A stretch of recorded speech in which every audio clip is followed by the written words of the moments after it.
From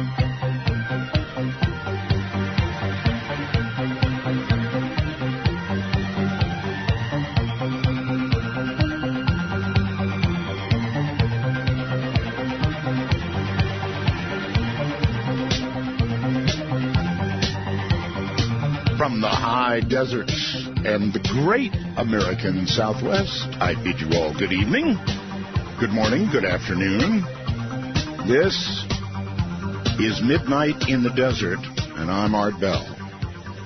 And it's a Friday night, Saturday morning, and I see trouble ahead. Oh, do I see trouble ahead. Great to be here, great to be back, filling in for Heather, taking the night off, long weekend. So I'm going to be here for open lines. Anything goes, open lines. Rules of the show, no bad language, one call per show, drink minimum 2. I know that's a maximum, right? It's good to be here. So those are the rules. I want to thank Telos, Joe Talbot, who made this kind of audio possible on the net. It's astounding. The evil Roland, my webmaster, Keith. Heather Wade, who was the producer, now is sort of it. LV.net. In the case of me, they get the internet here. Get me, you. TuneIn Radio. Who am I forgetting? Aaron and Asia at home. I'm going to get in trouble tonight. Sure as heck I'm going to get in trouble, but, I don't care. When I first began doing talk radio, a long, long time ago, I did political talk radio. Now, I could not hope or even pray for a more interesting political time. It was interesting long ago. But this program began because I got bored as hell with politics way back when. Just simply had enough. And that was the birth of the whole show, way back when. People don't know that about me, but it's true. Some of you know, right? So it's so interesting right now. It's like I watch every day. We may say, oh, it's bad, interesting bad, but I think it's really interesting good. My God, so much has happened since we last talked. It's hard for me to know where to begin. And before I do, and I'm going to do it, politics is open season tonight. I want to note, since I've been on, there's been this discovery, and it is the completion of Einstein's symphony, if you will. Gravity waves. Oh, God, that's a big one. It's a Nobel Prize likely discovery. What are gravity waves? Well, they were only theorized by Einstein. Now, we know gravity waves are kind of like radio waves. They propagate kind of like radio at the speed of light. Radio goes very nearly at the speed of light.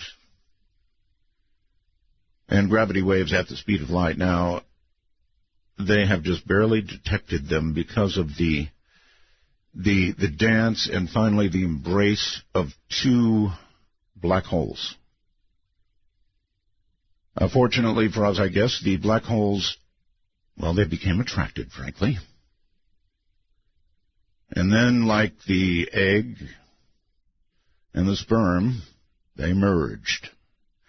And as they merged, this immense gravity wave was sent out, and we have now picked it up. And as I mentioned, it kind of completes the Einstein symphony. Now, other than the obvious, a couple of black holes merging, would mean big stuff, big things happening, right? Normally. And that is the case here.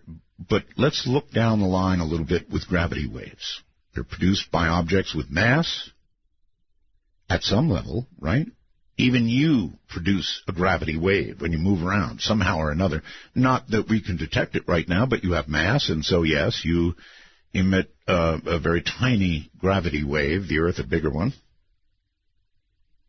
Other objects, big ones. Now, let me tell you where this could lead that's of interest, okay? If there are parallel universes, it has always been said that, gravity waves might be the way we will detect that they are there, and that's cool. Think about it. Is that cool or what? That there could be parallel universes. We don't see them. They're not in our physical space. They're in another space-time. But these gravity waves, well, they traverse space-time. I want you to think about that a little bit. They traverse space-time. So maybe, just maybe, we'll end up talking to somebody in a parallel universe. I think that's really cool. I guess we could consider the the receivers for gravity waves that we presently have to be kind of like a whisker crystal radio. You just barely can hear a signal if you stand on your head and get the whisker just right. In other words, crude. But eventually, we may learn all about gravity waves, and then the mind is boggled. I mean, we might end up communicating with another universe, whatever that'll mean. We might, learn how to master gravity waves. My God, we might learn how to amplify gravity waves. And then who knows what we might do. So, I had to note that was a gigantic discovery. Probably will get a Nobel Prize. Boggles the mind about what it could conceivably mean. Now, the other big thing I want to talk about this morning, well, there's one more before we get to politics. Barack Obama, our president, says the encryption versus national security debate will not be settled by taking an absolute view of the situation. He says both values are important. Both values are important. They are, but they're just so mutually exclusive that I don't know how you get to a midway point. There's a big deal going on right now with Apple, right? You got the government wanting Apple to... Well, what happened is somebody who might be a terrorist, or probably was a terrorist, left behind an iPhone. And you can take 10 tries at cracking it. And if you don't make it in 10 tries, it erases everything. So Apple's gone to the government and said, look, you've got to open this baby up.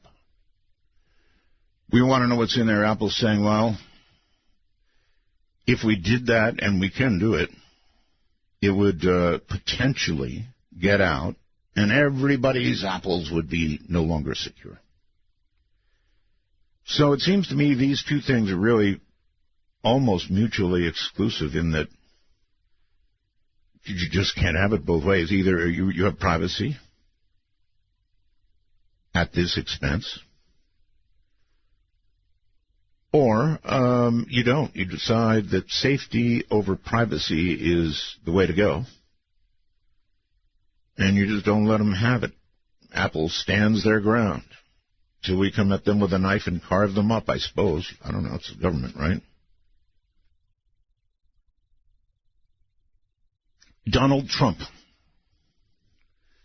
That should get you going right there. Donald Trump. This has been the most amazing political season that I've participated in, and believe me, I love politics. To watch this happening is incredible. Blinking incredible. Here's what I wrote on Facebook, and I want you to hear it. I wrote, Donald Trump may or may not be what America wants or needs. But there's one thing for sure. The establishment that so hates him has brought this on themselves by again and again failing to do the things they promise in election after election. Yes, there's anger, and they have only themselves to thank for it. He's their monster. He really is their monster, and it has been a blast to watch. I think what I wrote on Facebook, and every word was mine, I think that it's just absolutely correct. We love him or hate him, and that'll be one of the questions tonight. Is he going to be a good president, do you think? If he gets a nomination and beats Hillary? Or is he going to be a disaster? An unmitigated disaster? So let me read this to you, if I might, one more time. I rarely write something that I consider to be, I don't know, what's the right word for it? Not, I don't know, not the cat's meow, not the best prose, but, it kind of really, really says it. So let me read it one more time. Donald Trump may or may not be what America wants or needs, but there's one thing for sure. The establishment that so hates him has brought this on themselves by again and again failing to do the things they promise in election after election. Yes, there's anger, and they have only themselves to thank for it.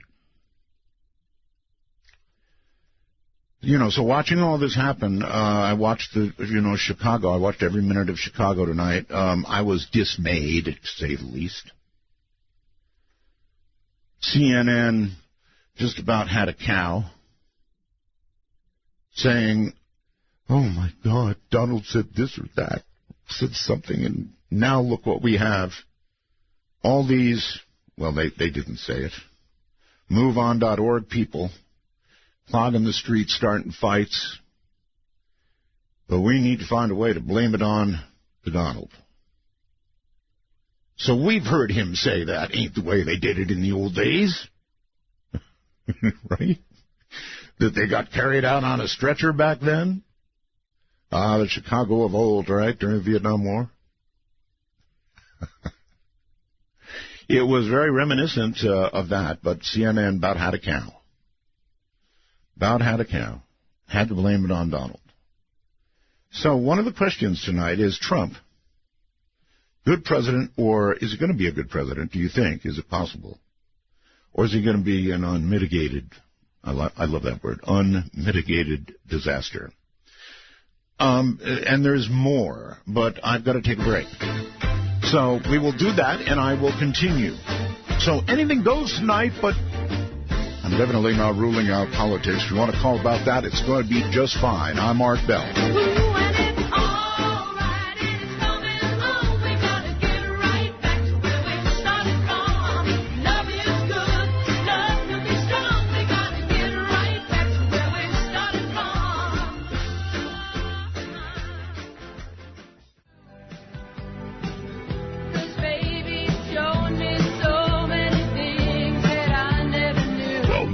Sweeps across America. You found an oasis for the mind. To call Midnight in the Desert, please dial 1-952-CALL-ART. That's 1-952-225-5278. Well, okay. Chugging along. Those are the numbers. Now, it's time for the talk. And the talk is, we've changed things around. The numbers have come back here, I hope. And so we'll be able to take calls here at the normal national number, which is area code 952-225-5278. And you can say whatever you want. There's so many things to talk about, actually. But again, I'm not barring political discussion. If you want to answer one of those questions, you're welcome to. Anybody out there watching House of Cards? Have you noticed the way it's kind of paralleling reality right now? Okay, the talk. And I see that we're going to run breaking to break pretty quickly here, so I'll try and get it done. We've brought the numbers back here So if you would like to call, I gave you the national number, and I hope that's functional and brought back here. Otherwise, you're welcome to use Skype. Now, it's the old Skype connection if you want to get through. In other words, since I'm back here, it's MITD51 if you're in North America. That's Midnight in the Desert, MITD, the initials only, MITD51. And if you're calling from outside the country, it's MITD55. That's MITD55. So, that in mind, I wonder what you want to talk about. I will throw out one last thing. And I suppose this could be a special line, if you want it to be. Such a simple question. If you had no fear, this is kind of because it's fun, because it's a Friday night. If you had no fear, what would you do? If you had no fear, what would you do? I can give you my answer. Have you seen those guys in the suits that approximate wings, I guess, and a little material in between, and they put them on and they jump off mountains? And somehow, I guess forward inertia is sufficient, and that little bit of cloth is sufficient to cause somebody to go into a semi-glide and live to tell about it. That's what I'd do. Especially at my age, I'd give it a shot. Jump off some large mountain and fly for a while. I've loved the sensation of flight. I just love it. By the way, I have a new hobby, and that is my drone. I have gone to the next generation of drone. And, oh, God, they're really getting good, folks. I'll call them the home drones. They're getting really good. So what do I mean by that? Well, they will hover in place. In other words, you can send them up and just look at all the controls. GPS keeps them exactly where you've left them, and it'll just hover. God, Skype is really lighting up. And the phones are all lit up, so I'll try to keep it short and sweet, but they're amazing. If they get out of control in any way at all, very unlikely if you know what you're doing, they say, oh, I've lost signal, and they go home, rise up to 100 feet or whatever you've got it set for, and then land automatically. They always come home on their own. So I've been flying all over this part of the valley, and it's really fun. One can only imagine. I mean, every time you buy something, of course, I've now come out with a new model that has collision avoidance. As soon as I bought this one, DJI, the company I bought it from, came out with a new one. Now with collision avoidance. What are these things going to be like in 10 or 15 years? You wonder about that? I'm telling you, it's happening so fast. I bought one drone early on. I'm always an early adopter, usually regretting it. That's the pain of early adopters, right? With anything, you buy a car when it's brand new, and probably you're going to break it in with, whatever beta testing they're doing on you. And it's the same with electronics pretty much, and obviously drones. But I've made out very well in this case. Boy, have I had fun. This baby will go about 3 miles and send back high-definition video as she goes. I've had her about 3 miles out at whatever altitude I wish. Usually I go high enough to be just outside the reach of most shotguns and stuff like that, because I'm sure if people saw you hovering, they would, go and grab whatever. I've worried about that, so I stay 150, 200 feet up, something like that. The video it returns is astounding, high-definition video. Really cool stuff. So I don't know whether you can get into it. It's getting more affordable all the time. It's an awful lot of fun. I guess if you're near an airport, probably you shouldn't do it because it won't let you take off near an airport. It's got the safety feature built in. Otherwise, though, if you're out here in the middle of virtually nowhere, kind of like I am right now, it's really fun. Really fun. You don't fly in a lot of windy weather, but boy, they have made amazing strides, and that really, even at my age, makes me wonder what it's going to be like, say, in 10 years. I mean, already they've amped up the technology to the point that they're just utterly reliable. The video returned could probably be and is used for a movie, or it could be used for a movie. It's that kind of quality. You know, it's amazing. Absolutely amazing. So if any of you out there have joined the group Flying Drones, I'd like to know about that. All right, well, I suppose I've eaten up enough time, but I did want to do what... Oh, dare I do it. I'm sure you'll hate my guts by the end of the program. Absolutely hate my guts for bringing up politics, but I don't care. I can live with hate. Anyway, the rally breakup was kind of interesting. And CNN sure did try and pin it directly on Donald. I mean, really pin it on Donald. I'm not buying into it. It was MoveOn.org.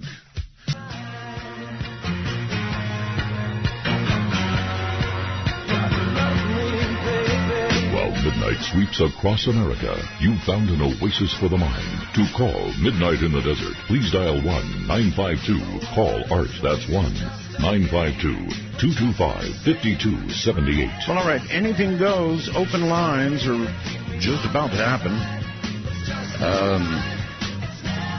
Yeah, politics. I've got one more thing I want to say about Trump.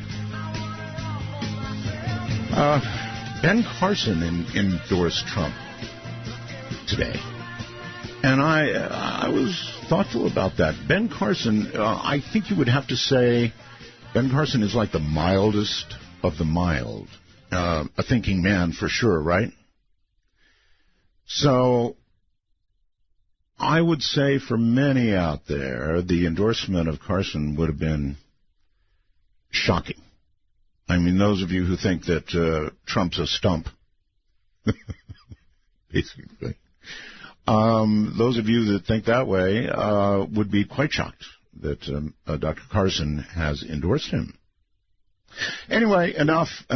Whatever you want to talk about, pick on any of these things, and I'm glad to engage you. It's open lines. And one more time, the numbers have changed. The national number and all those, they're the same. So, but the Skype stuff has changed. North America, MITD51. MITD51.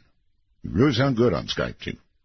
In the rest of the world, it's MITD55. That's MITD55 worldwide. And if you're not supposed to be on that line, I will eject you like a protester at a Trump rally.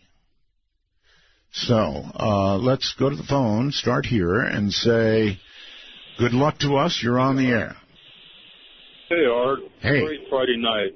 Friday night. Thank you so much. Thank you. I'd like to say really quickly that if Donald Trump is elected, I hope that he can do good. And that's all I can say. As far as no fear, Art, here's what I do. If I had no fear, I would use nanocarbon fibers, modern materials like lightweight plastic, and a PVC cylinder full of helium to turn myself into a drone. That actually, before this planet is gone, people can turn on their TVs and see a human flap their wings and fly.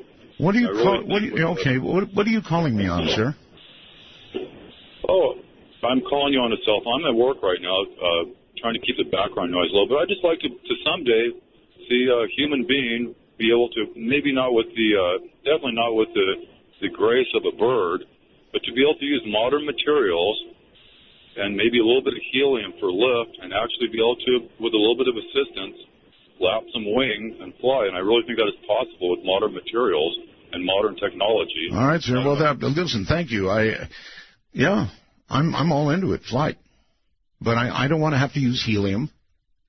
I appreciate the fact it's lighter than air, keeps you suspended, but, I mean, that's the old stuff, right? I want to be able to fly. I mean, really fly. I don't know, maybe like Superman. If you're going to go for it, let's go whole hog. That's what I say. Let's go, actually, to Skype and somebody calling himself Sharky. Yep, that's me. Hey, Sharky. Glad to hear you again, Art, really. Good to be here, thank you. Tons of people asking for a shout-out tonight. I think they're all just as glad to hear you from Art Bell's Midnight in the Desert fans. But Trump 2016. Absolutely. Yeah, really? My goodness. You're sold, huh? I am sold. I've watched every single GOP debate from Canada. Yeah, I've watched every one of them, too. It's riveting. It's absolutely fascinating. They're so competitive at it now. They are. I heard that Trump made a comment that he thought it was too tame for him. Too tame? Yeah. My goodness. Well, he wasn't tame at the last GOP debates, but I like that. That's refreshing.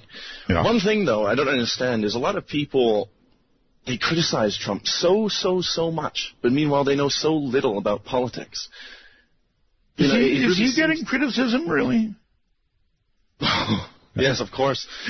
From the left wing, of course, but it's just, I don't know. I have to compare him to Putin, right?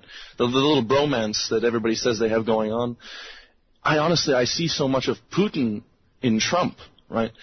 If you listen to people, one of the things that they're most tired with the establishment is the lies, the Washington, right, as Trump calls it. You see Putin. You see Putin in Trump.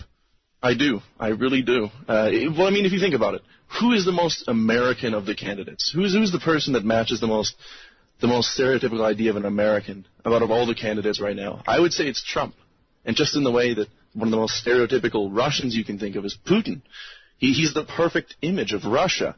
He has massive respect of his people. He unites them all under one cause.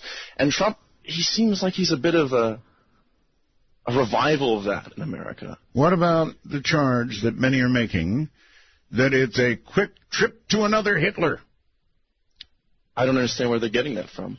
I mean, you see these little quotes from Trump, like Trump wants to close off the internet, but meanwhile, that's a very small quote from a very big speech. Close off the. Oh, you mean to like ISIS? Yes, and people took that as him saying he was going to shut down the internet, and they went wild. Please.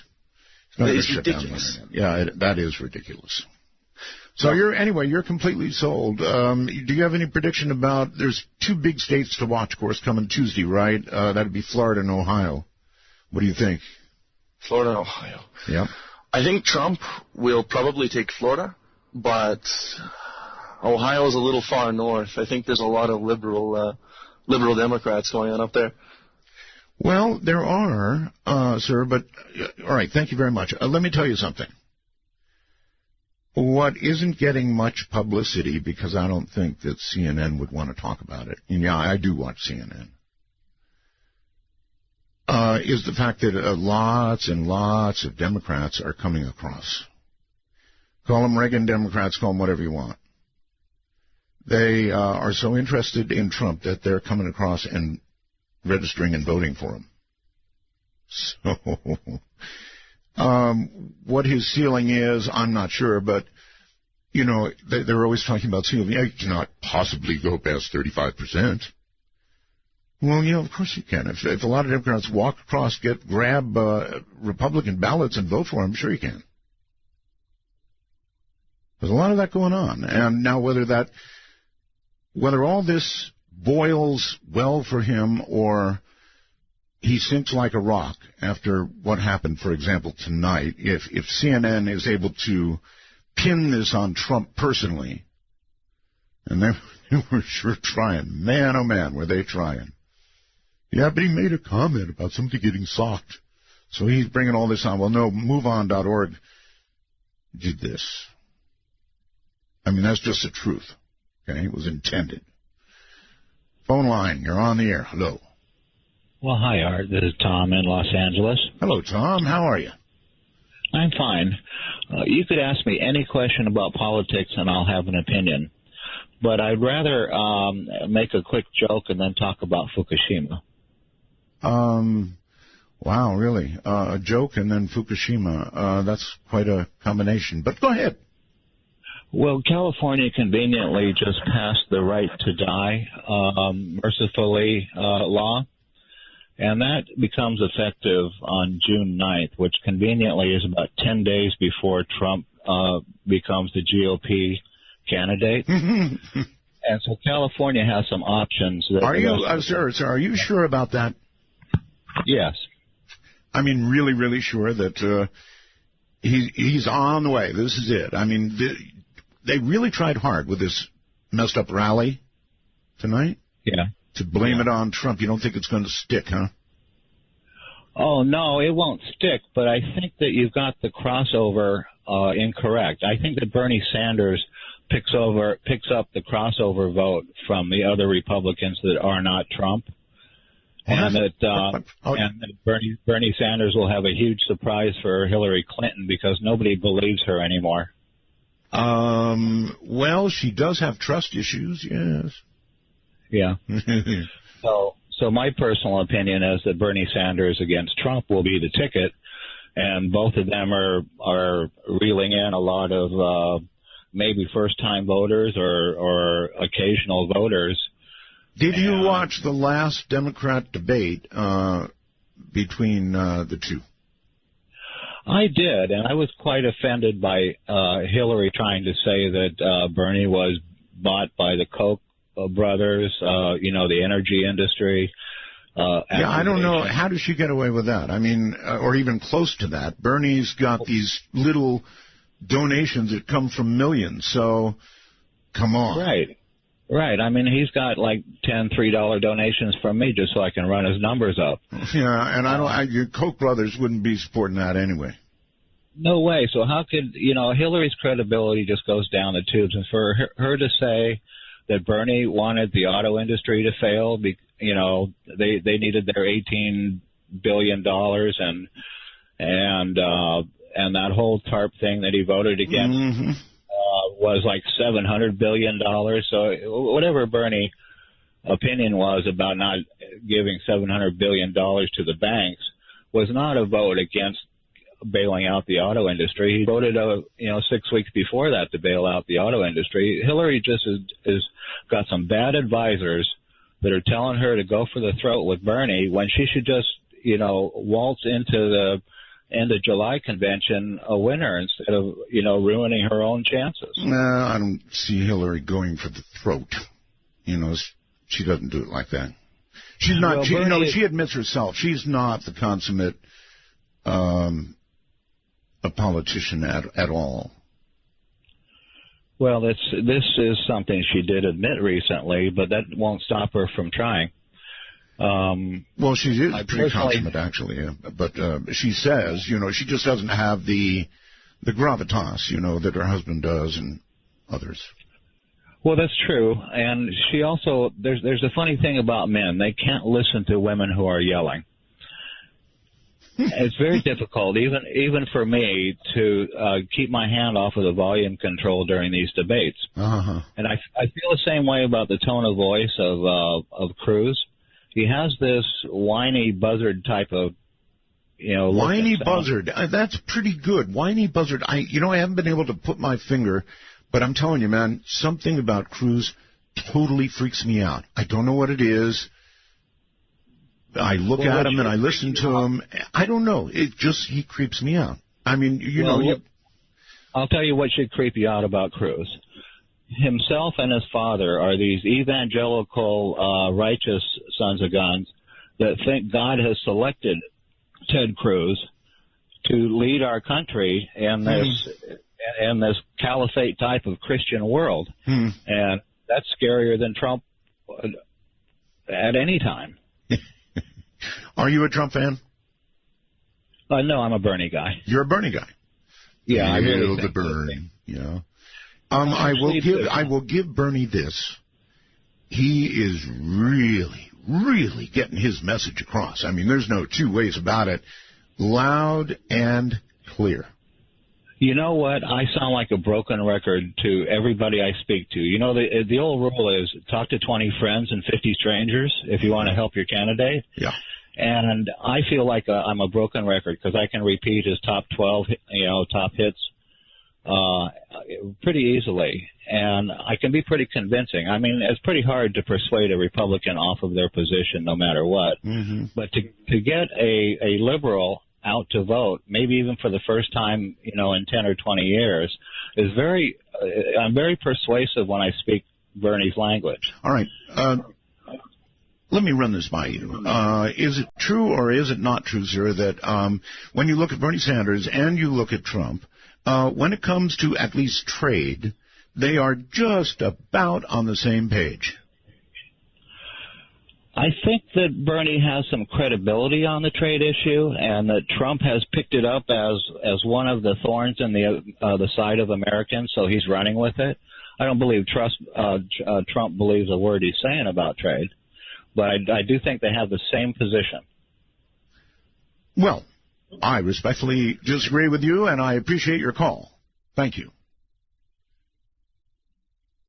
Interesting. I think he's wrong. I think you can say good Trump, bad Trump, hate Trump, but Trump does know what he's talking about when it comes to trade. Now I can't make that claim in a lot of other areas because he's been pretty broad strokey, right? But I think he knows very well what he's doing when it comes to trade, and I think he will make good deals. If there's a reason to really get excited about Trump, I think it is the art of the deal. That he will make good deals for us and get us the hell out of a lot of things but that's just me. And so I'm a little bit attracted to Trump. So there you have it. That's why I said probably by the end of the program you'll all hate me. Probably working on it already. Nevertheless, let's go to somebody called Phil on Skype. Hello, Phil. Hey, Art. Hey, Phil. I'm in Indianapolis, Indiana. I've been listening to you. Well, actually, I'm recovering right now from open heart surgery last week. Whoa. Yeah, fun. Please don't anyone do this. You don't have to. I had my first real bad day today, and then to have you hosting the show tonight is just absolutely amazing. It's putting a big smile on my face, so I want to let you know about that. Absolutely. What do you mean, really? Well, I thought when I said that I was going to talk some politics tonight that everybody would go, I am turning it off right now, canceling everything I have, my mortgage too. No, I come from a long line of, I have a degree in history, and I come from a long line of folks that, we sat around when we were kids in the 60s and the 70s, and sometimes we didn't even get up from the dinner table until 10 o'clock at night from talking about the world and politics, and my parents were real into it, and I love politics, but... well, you got to admit, this is a banner year for interesting. Oh, absolutely. It reminds me a lot with the first election that I was able to participate in. I was 18 years old in 1980. And I got to listen to, all the stuff about Ronald Reagan and Jimmy Carter and everything like that. And it's kind of spooky how I remember the same rhetoric being used about Ronald Reagan as people are trotting out now with Donald Trump. And it's I just don't get where the Nazi stuff comes from. It's, who are the Nazis tonight, by the way, Well, we know where it comes from, of course. It comes from the question on David Duke, and that was probably something that his answer I didn't agree with. Now, I know many times he is disavowed, but on that night, and intentionally I might add, he didn't disavow. He just sort of mixed up the question a little bit. Yeah. Well, listen, I just wanted to tell you that I've listened since the 90s. I'm a rock musician. I listen to you night after night after night forever, whenever we're available and everything. This last time you were on, you were mentioning this Bell Gab all the time. Oh, yeah. So I kind of lurked there for 4 months reading this stuff that's on Bell Gab. And I just want to tell you, Art, don't bug with those people, man. Are you kidding me? Don't worry about what these people are saying. It seems to me, judging by the writing and the spelling and the grammar and stuff, that these kids are like 40 years old and less. I'm 53 myself, and it just seems to me that it's just people trying to get other people's goat constantly. And well, they have an attitude. That's all right. Look, I don't shy away from rough. I never have. And I used to run a BBS when I was young. I actually wrote the code in BASIC for a BBS before the Internet. And I had a place called the War Room on my BBS, and it was actually intended for people who, want war. I don't mean world war, I mean personal war. Right. So, I can handle it. Well, I know, but I mean, it seems like sometimes you get a little perturbed by it, and I just want to be out here and just go, Art, you are the master. There are only a couple of talk show hosts in the last 50 years that can do what you do. And don't let anybody get to you, because you're the best. I love you, and that's about all I have to say. Oh, come on. You should have one more nice thing to say. Okay, I do have one more nice. I'm kidding, sir. Thank you very much for the call. Have a great night. Anyway, good. I'm glad to hear you guys are jumping on it. It is interesting. Love him, hate him, with unmitigated hate, whatever. It's interesting. It is the most interesting political season I think I'll ever see in my life.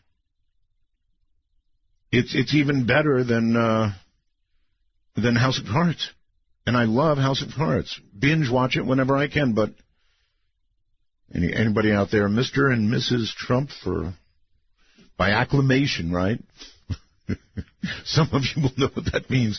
Hello there, Myrtle Beach, I think. Yes. Hey, Art. This is Jason. About in reference to the drones that you were talking about. Oh, yes. Yeah, you bought one.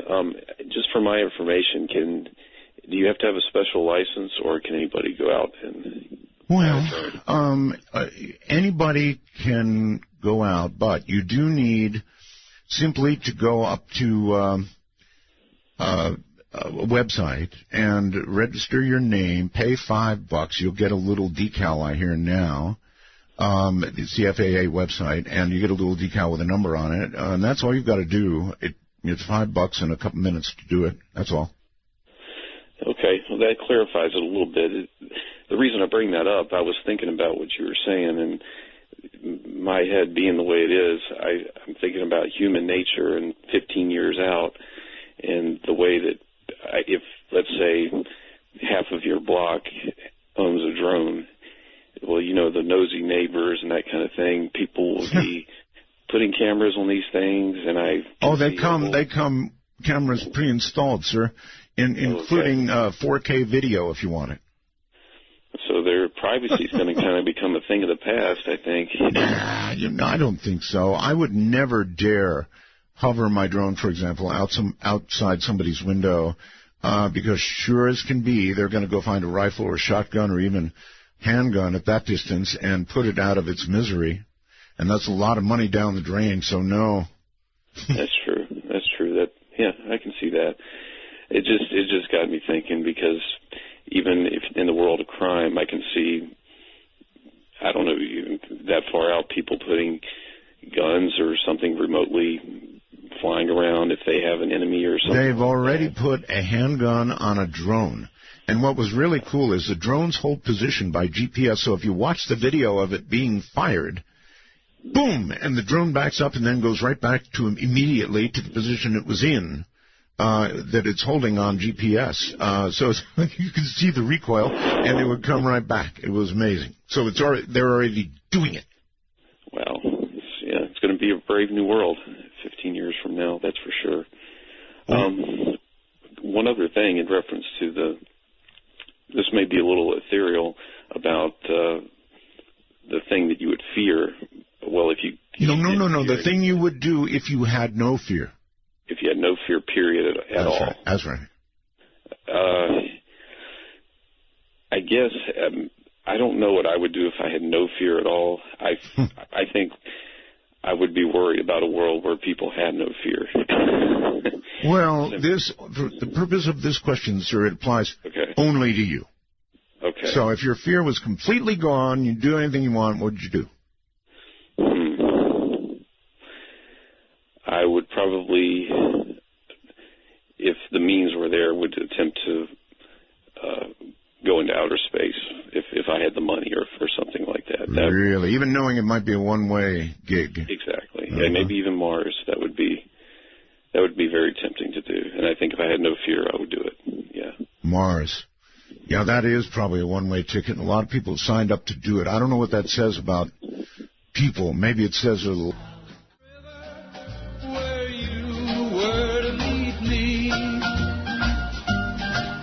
To initiate a dialogue sequence with Art Bell, please coordinate your phalanges and call 1-952-225-5278. That's 1-952-CALL-ART. And there are other ways. If you're fortunate enough to have Skype on your phone or computer or whatever, you can get to us, and you'll sound really good, too. Here in North America, we are MITD 51. That's MITD 51. And outside North America, welcome. MITD 55 on Skype. That's MITD 55. And we're talking about whatever you want to talk about tonight. I have simply said that it's okay to talk politics, and so far it's kind of been going that way. I might also ask you about the ongoing battle between the government and Apple. I wonder where you come down on that. Yeah, it's important. It's a terrorist's phone. But Apple's saying, basically, if we write that, your privacy is gone. That's a pretty compelling argument if you got their product, right? But the other argument's compelling, too. So they are dissimilar and never to meet. Though there is one thing that I don't understand. Why can't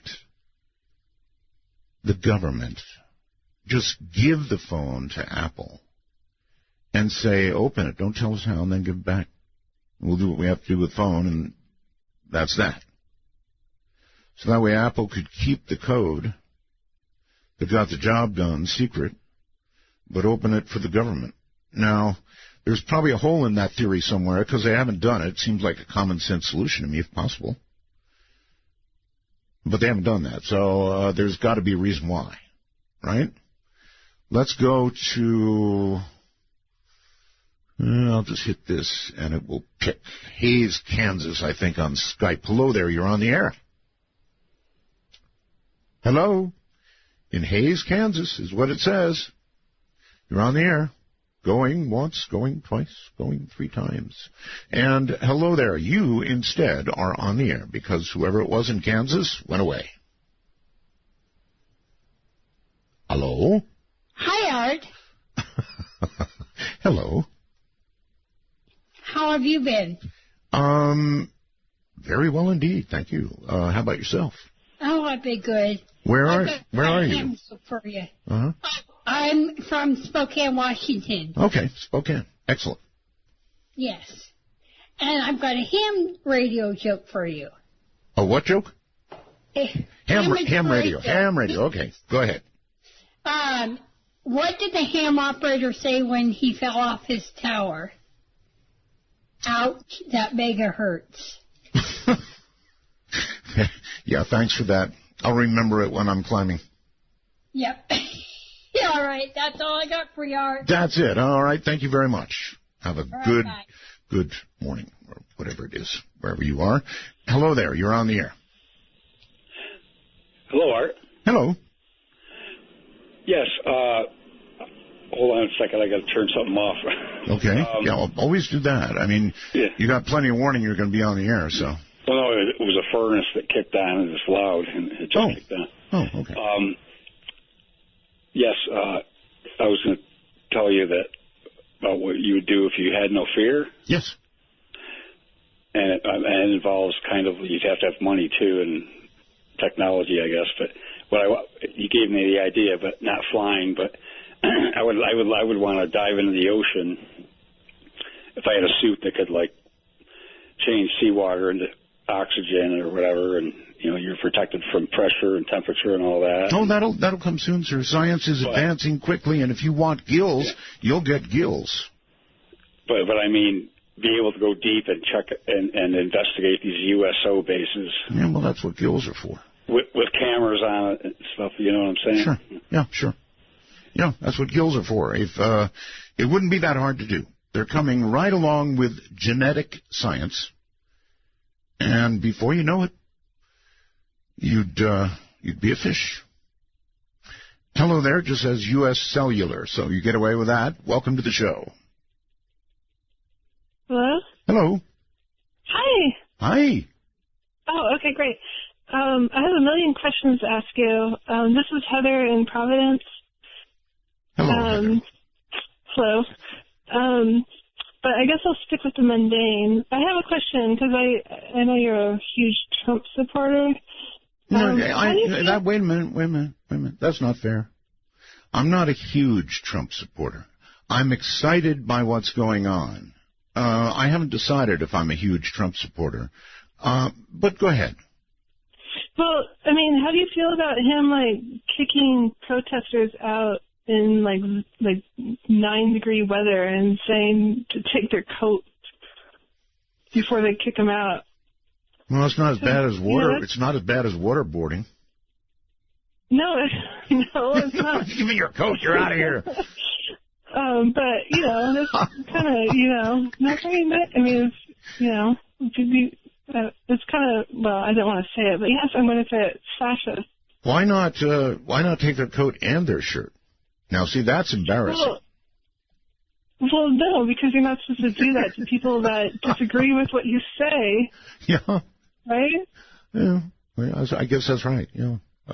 But in a way, I'll argue, just for the sake of argument for you, now these protesters, they are trying to, and did, in fact, infringe on his right to free speech, right?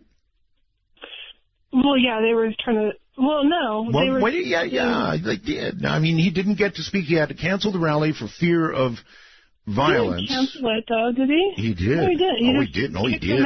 Oh, no, hon. In Chicago. He went on. In Chicago tonight, he canceled a rally. Oh, I didn't know that. I was more speaking about Vermont. But, I see. No, he canceled a rally with thousands and thousands of people, as he would say. Excellent people. Lovely people. He canceled it. Well, they weren't all lovely people. I mean, there were protesters from an organized, very organized group, and I mean, making him cancel a thing like that's like taking somebody's First Amendment away. Yeah, I kind of wonder if that's really the reason he canceled then, because that doesn't seem like he would cancel for that reason. Well, he did. He canceled on the advice of the police authorities in Chicago. Oh. Because they were worried about what was going to happen. Well, I mean, but, the speeches he had before in other places like Vermont, he's like... Yeah, they've had some small things, yeah. Mm-hmm. Well, yeah, I mean, how do you feel about that? Don't you think that's like a bad omen? Well, I mean, if you're giving a political speech, it's just rude to interrupt somebody in the middle of that, don't you think? Yeah, okay. All right. Yeah, but you're not supposed to, kick them out and take their clothes in, 9-degree weather. Oh, like I said, I mean, they really should have taken the shirt, too. Okay. All right, thank you. Anyway, I get where you're coming from. Okay. I just don't agree with it, but that's all right. Okay. What you do, if you go to a Trump rally and you're going to protest, you need to layer up. I'm sorry. They think you're close. You got another one underneath. Yeah. All right, thank you for the call, and take care. And you are on the air wherever you are. Hello. Hello. What? Yes. Hello? Yes, hello. Did you? Oh, is it me? Only you know that for sure, but it sounds like it might be you. No, I'm sorry. I thought I heard somebody else coming on. Hey, you old rascal. It's good to have you back on the air. You sound great. Thank you. Thank you. What's up? You know, I'm just going to say I'm a pretty liberal guy. You know, I'm a ex. How liberal are you? Are you Hillary liberal? No, I'm saying I'm an ex-liberal. Well, I'm somewhat liberal. So you're definitely not a Bernie liberal. No, I like Bernie over Hillary. I like Bernie very much. No kidding, really? Yeah. Then you're very liberal. I mean, really liberal. Yeah. Yeah, except the guy that I would vote for definitely is Trump. I am excited about the fact that the status quo and the old guard and the CNN and these guys, they're more paranoid. I about fell on the table. Are you serious? I mean, first of all, you like Bernie. I'm totally serious. But you're going to vote for liberal ideas. You're going to vote for Trump? Seriously? No, I'm totally serious. Where are you anyway? What state are you in? I'm in Charlottesville, Virginia. Virginia. Okay, well then you may have already voted for him. No, I didn't even vote in the primary. Okay, you're going to the general. I've only voted twice since I've gotten. You are going to the general, though, right? Going to? Oh yeah, yes. Oh, absolutely. Okay, all right. Yeah, at this point. But I think it's exciting. I think what we're seeing is that the people are that sick of everything, and that they're waking up. They're slowly waking up and saying, just like the movie Network. They're opening the windows and saying, I can't stand it, and, I'm not going to take it anymore. Yeah, they are. And it's scaring the hell out of the status quo. Oh, it certainly is. Yeah. And the more paranoid they get, doesn't it make you feel like, gee, even so, the more paranoid the status quo gets, the more it makes me feel like we're doing the right thing by going for Trump. Well, you may be right. I mean, you're jumping harder than I am, but, let me read this to you, sir. It's what I said, and again, I don't frequently come up with something that I really like myself, but I wrote this back when, actually March 3rd.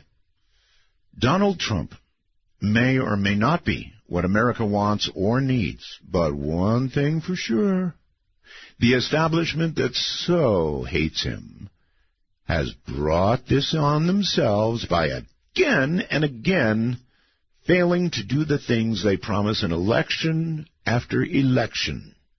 Yes, there's anger, and they have only themselves to thank for it. Is that about what you mean? That's exactly what I mean. I mean, we're the richest country in the world, and look what's happened with the educational system in the last 30 or 40 years. Look what's happened with our infrastructure. Mm-hmm. Everything falling apart. We're a mess. We're just going in the wrong direction, and it's like evaporation. The money in the country just evaporates and goes up to that 0.1%, it seems. And people are just tired of that. Yes, they are. You have a lot of people guys that have to work, or even women that have to work 2 jobs just to get by. Mm-hmm. And so when I say I'm liberal in the sense that I would like to see the minimum wage raised to something like $15 an hour, because I think then you'd find that these people have a little bit more respect for themselves, and they wouldn't have to maybe pull robberies or maybe do drugs because they're so depressed. I think there's a lot of pluses that could be had. So that's what I mean about being liberal. I think that... so in other words, give them $15 an hour so they don't rob places. Well, $15 an hour, because if you're working in McDonald's getting, what do they get, $9 an hour? I don't know. I honestly don't know. Not much, I guess. Yeah, I mean, think about that, though. You work 40 hours at, say, $9 an hour, and then by the time the government's done taking everything out, you get $280. How are you going to support a family or do anything with that? Oh, that's true. It's true. Yeah. The middle class, really roughing it. It's evaporating, too, just like the money. No, it is, sir. You're absolutely right. And everything else that he talks about, I agree with as well. Look at our roads. God, what a mess.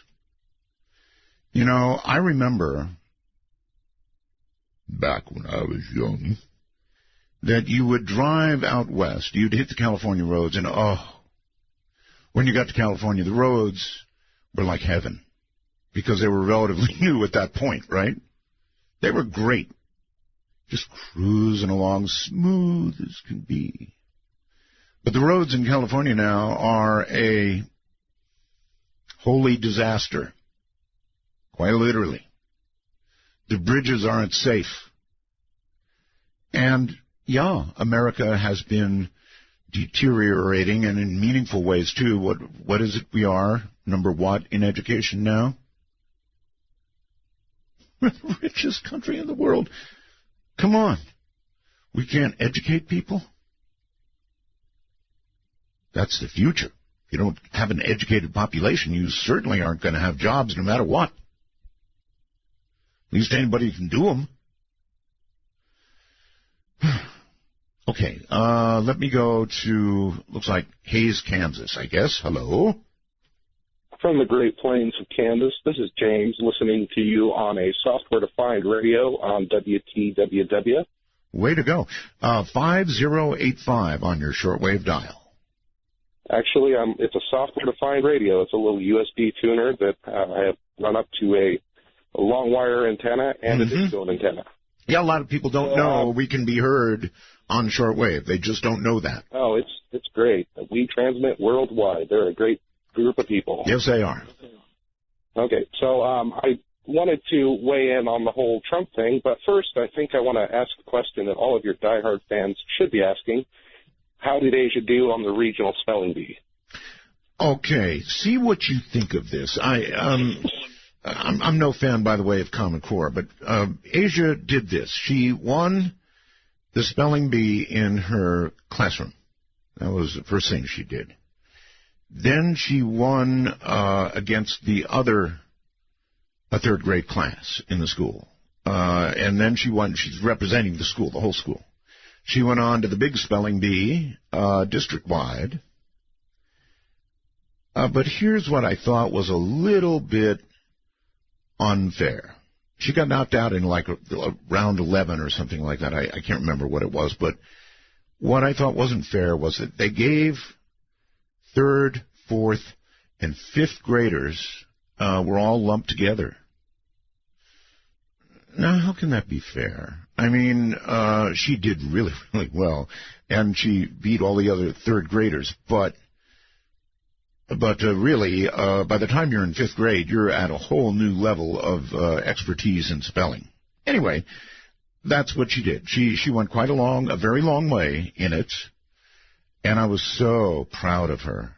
So proud of her. So, down in like round 11, something like that, but up against fifth graders, fourth and fifth graders at the same time. So, yep, Daddy's proud of Asia. She did so well. Let's go. Well, I'm glad you're getting to enjoy your family. Yes, thank you.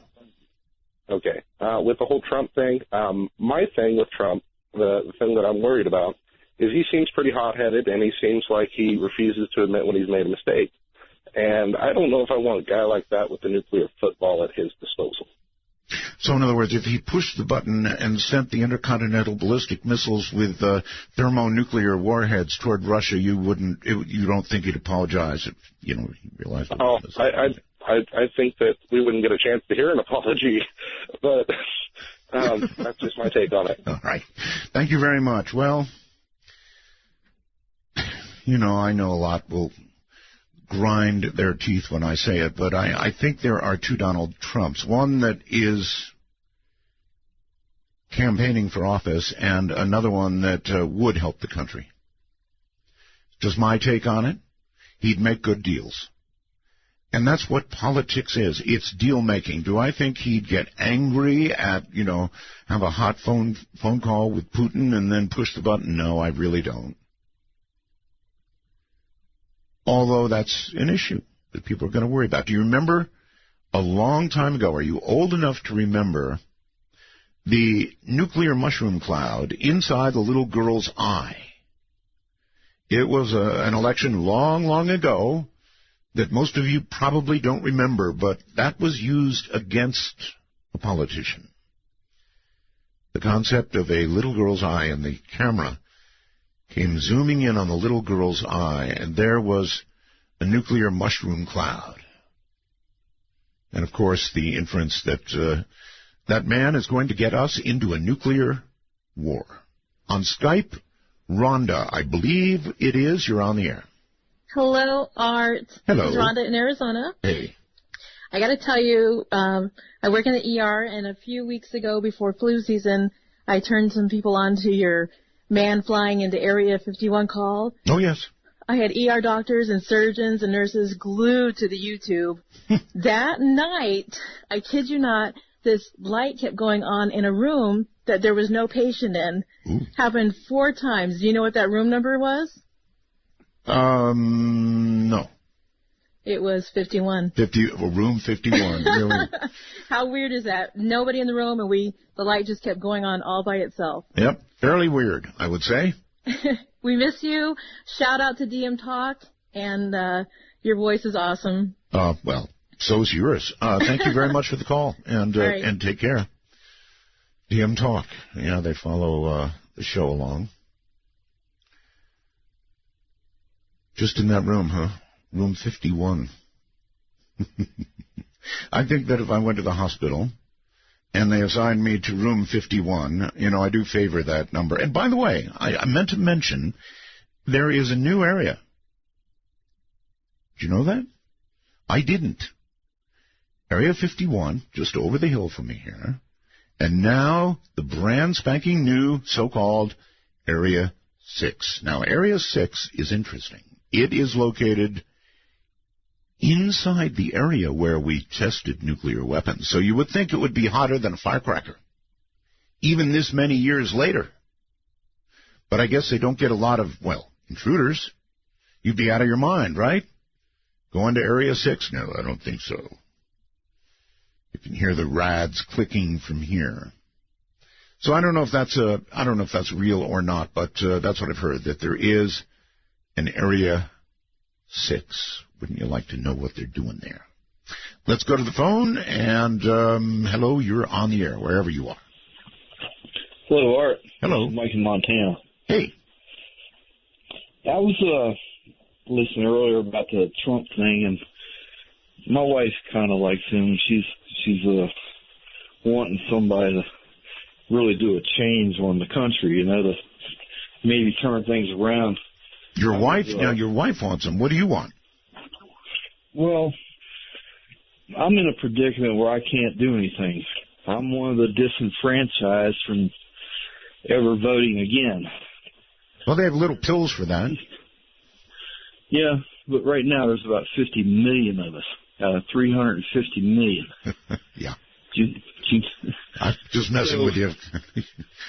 There's like 1 out of 7 that can't vote, ever. Because, let me guess, they have a record.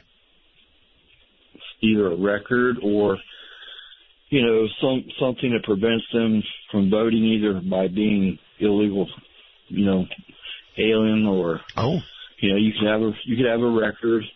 But there's roughly 50 million people in this country that still can't vote, and I'm just kind of concerned that one day that they're going to say, okay, yeah, well, y'all can vote. I think Obama was probably the one who was going to do that, but he never did. Sir, they won't even give illegal aliens driver's licenses in most states, but the concept of having them voting is absolutely terrifying. Terrifying. So I don't mind that people here who are here and have broken the law to get here can't vote. It doesn't bother me one whit. Oh, I agree, too. Good. I just... I kind of think that the whole system, though, is in the last 20 years, it's been stacked against people in general. And I hate to say it's been aimed at the middle class to kind of tone us back so we don't have a voice anymore. I think they've taken too many liberties with... Okay, so do you have this famous anger, sir? I mean, would you, or maybe your wife, angry?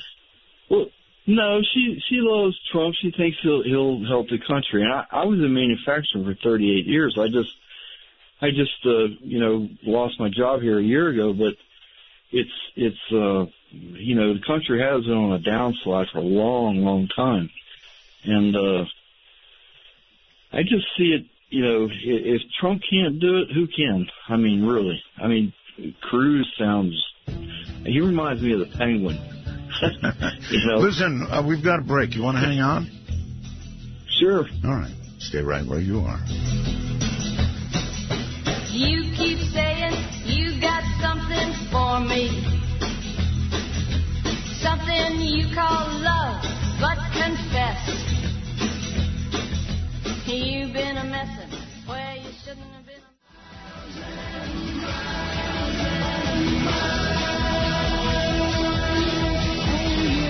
Take a walk on the wild side of midnight. From the Kingdom of Nye, this is Midnight in the Desert with Art Bell. Please call the show at 1-952-225-5278. That's 1-952-CALL ART. It is, and you can get to us on Skype, too.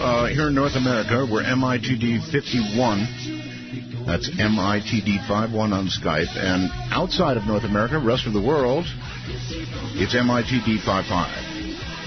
MITD55. Let it ring till it's answered. You'll know when you hear audio from the show that you're close, so don't hang up. All right, we were discussing, I believe, your wife's anger, sir. She likes Trump, but my concern about him is I know he'll have to work with Congress. Will they work with him? And I imagine internationally he has a... Yeah, well, that's what he's been saying. I just don't know how he's going to do that. He has not ruled out waterboarding. Yeah, I'll tell you, Congressman, they're going to fold just like that. Gurgle, and they agree. I hate to say this, but in war, there shouldn't be really any rules. Okay, now you're over to war. There should be win or lose, and we can't afford to lose. Because they don't play by any rules. No, they don't. Something that Trump has been pointing out, and he's right. They play by no rules whatsoever. Now, we have to have some, I guess, rules. But my dad fought in Vietnam, and he said it was nuts. Yeah, because he expected them to line up, and they never did. They came from all sides, everywhere, out of the ground, dropping out of trees. He said it was insane. It was insane. More ways than one. The whole war was insane. Yeah, it's getting worse. And we still haven't learned to stay out of people's civil wars. Yeah, we're still trying to influence everybody to think the way we do. We are. And I'm not so sure we're doing such a great job ourselves. Again, that's something Trump has said. He said, for example, some of the guys that we've knocked down, regime change. It hasn't worked out well. That's an understatement, right? Has not worked out well. And I do agree with that. If you're going to go to war, go to war. I mean, really go to war. And there are not many rules in war. There is the Geneva Convention. He's got to follow the law. He's got to adhere to it, right? Yeah, again, I'm going back to this safe haven of mine, and that is that they brought it on themselves. Let's go to Skype and...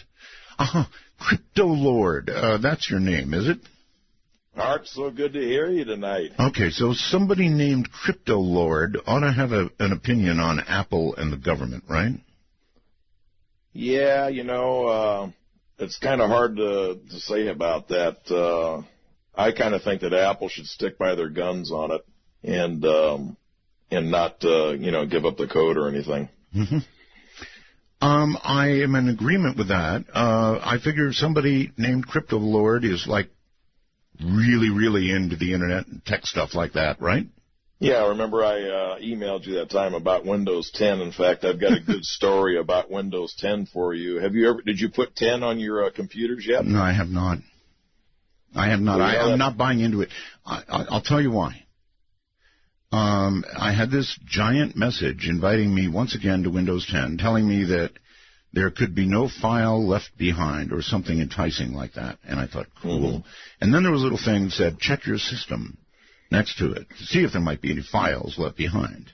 And sure enough, it gave me a little list of files that would be left behind. Did you get that? Uh-huh. Yeah. So, no, I haven't gone to 10.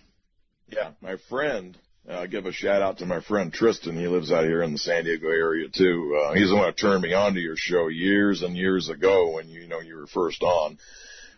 He was in his garage working on his motorcycles a couple of nights ago, and he left his computer on sleep.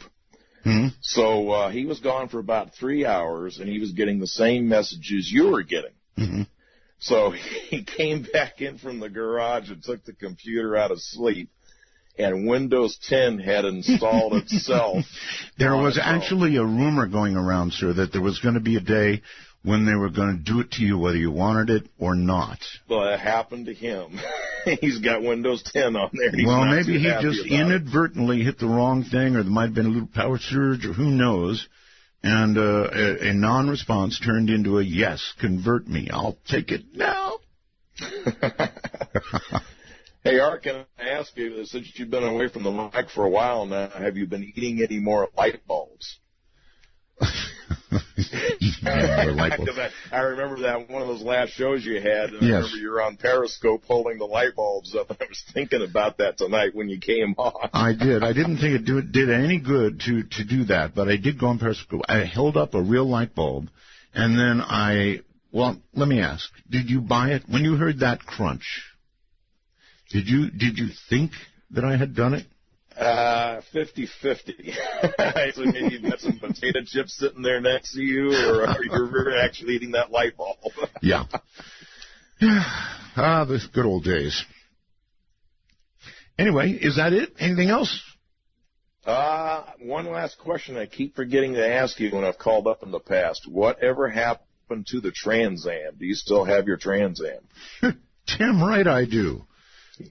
All right. Isn't it a 98? Firebird Trans Am, 98, yeah. I saw it, sir, on the Super Bowl.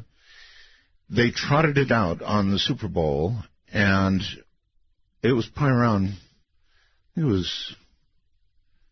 right around halftime. I was in a pretty good mood. And here comes this Firebird Trans Am. Oh, this incredible color. Not black, not purple, but sort of a tinge of purple. It was actually the color was called Midnight Maybe. And this thing looked like an animal. And it is an animal. It's 6 forward speeds. And, you bet I've got it. Still got it. Low mileage, garage kept, a thing of true, no matter how you crack it up and talk about it, true beauty. I mean true beauty. Overseas on Skype, you're on. Hi. Hello on Skype. Going once. Going twice. Hey, Art, Johnny Webb. There you are. Where were you? Across 2 rooms?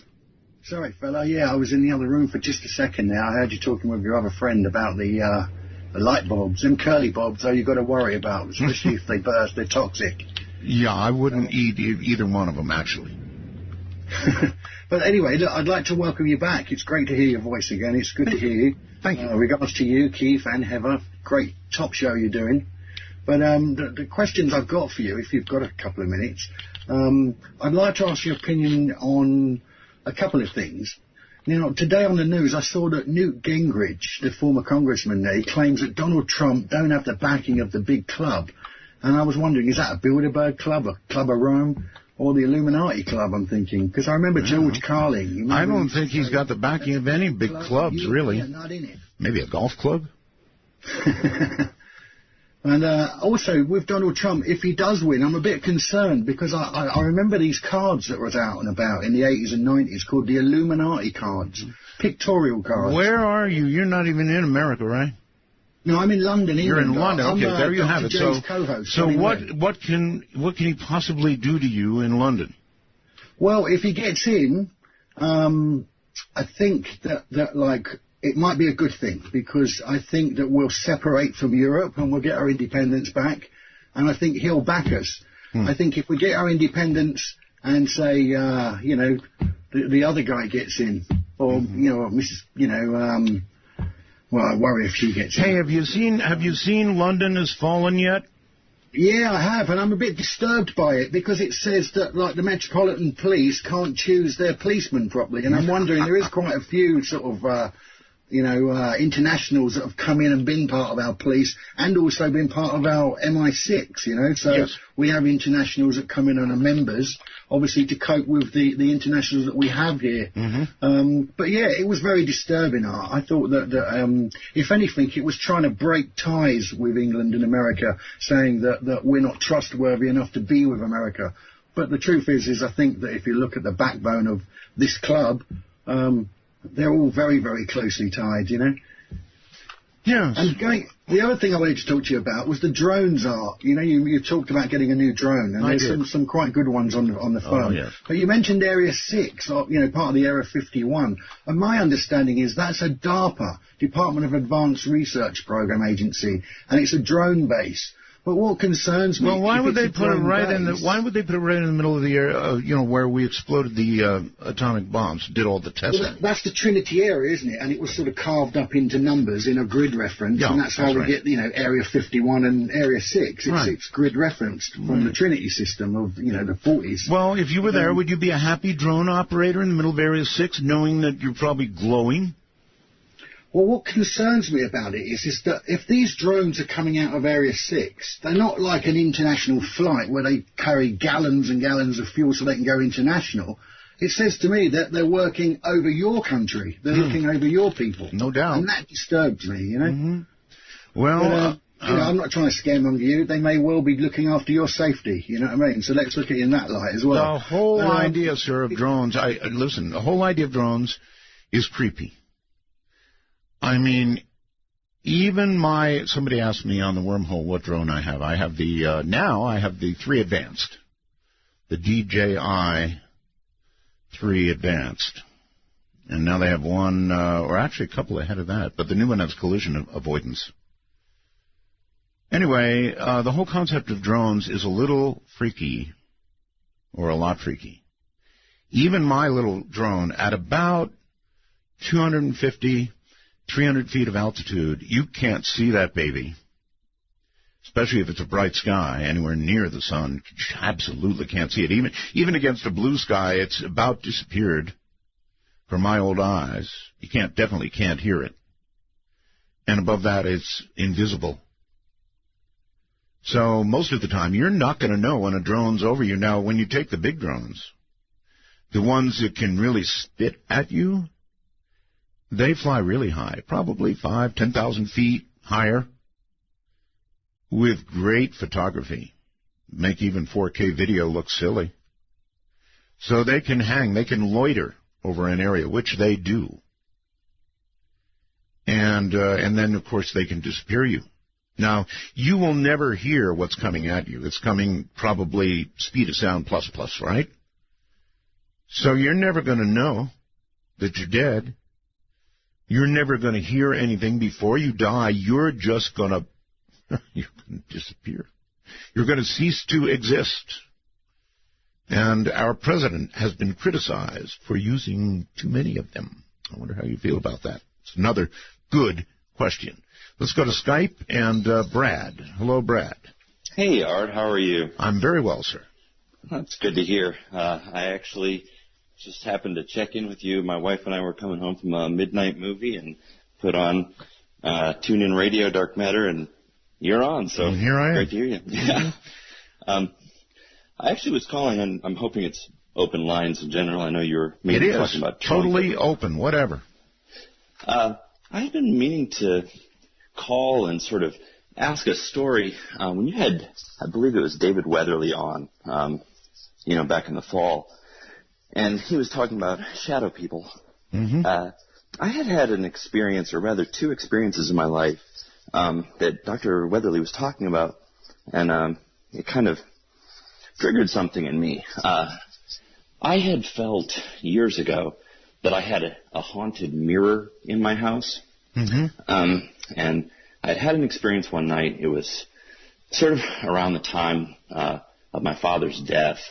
An old mirror, sort of an antique mirror that my ex-girlfriend had in the bedroom, one night it was as if a cloud started coming out of this mirror. And, I mean, I was fully awake, somehow too concerned to wake my girlfriend at the time because I just thought it seemed too crazy, but it just seemed like this dark, malevolent cloud was coming out of this mirror into the room. Yeah. You know, years sort of passed by, and that was the only time that I ever felt this sort of dark shadow entity. And I thought maybe it was just... Well, did you see an entity or just yourself? Well, I was lying in bed. It was actually, you know, really late. I was listening. Sometimes when I look in the mirror, it looks like a dark, evil entity looking back to me. I'm quite familiar with that phenomenon as well. But you know, years later, you know, I thought that maybe it was just stress, you know, from around the time that my father was really ill at the time. Yeah. And it never happened again. But then, you know, I have since, you know, that relationship had ended and the mirror was out of my house. And, you know, I had moved into a new house. And then there was one other experience that I had where it seemed as if a mirror in my home was releasing some sort of just shadow, malevolent cloud into my home. And, you know, Dr. Weatherly spoke very, very briefly on your interview on Midnight in the Desert about mirrors as some sort of entry point for shadow creatures, but it was really brief, and I was just... Well, mirrors are entry points there for all kinds of things, so, you know, expect anything. I mean, we all know in the paranormal world that mirrors are, well, virtually capable of anything, to be honest with you. So I can imagine that about anything happened to you. A little bit of fog, twice in a lifetime, nothing too much to worry about, in my opinion, but you never know. Mirrors are, I'll stop there. I actually had a couple of experiences, and I don't really want to talk about it, but you know I've had one with a shadow person. Finally, all those years talking about it, I had an experience with a shadow person. Christopher overseas somewhere. Hello. Hello, hello. It's the sniffer. Christopher the sniffer. Hey, Christopher. Hello? Yes, hello. Oh, no, this is Josh. Josh? Yes, from Arizona. From Arizona? Oh, Josh. Yeah. You're on the international Skype connection, so I'm sorry, but you're going to have to call on the other one. That's so cruel, right? I didn't take his jacket, but, you know, he's going to have to call on the other one. Let's go to the phone lines and say, hello, you're on the air. Hello, hello. Milwaukee, Wisconsin, attention. Are you there or not? Going once, going twice, going three times, you're gone. And West Virginia would appear to be next. That's me, Art. Hello. Hello. Yes. I explained to Heather one night that I had listened to you for years and years on the radio and never called in. Okay. Well, welcome. And she said I should have. Mm-hmm. So I'm finally calling in. Yes. Just to say, nice to hear you on the radio again. You waited years for that? Yes, I waited years for that. Well, appreciate the effort to actually make it through and say that, but say something of substance. Okay, something of substance. Mm-hmm. Like you, I'm a very, very into time travel.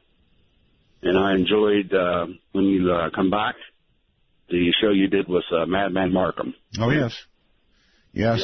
All my life I have been intrigued by the concept of time travel. Have you seen the movie Frequency? No, I haven't.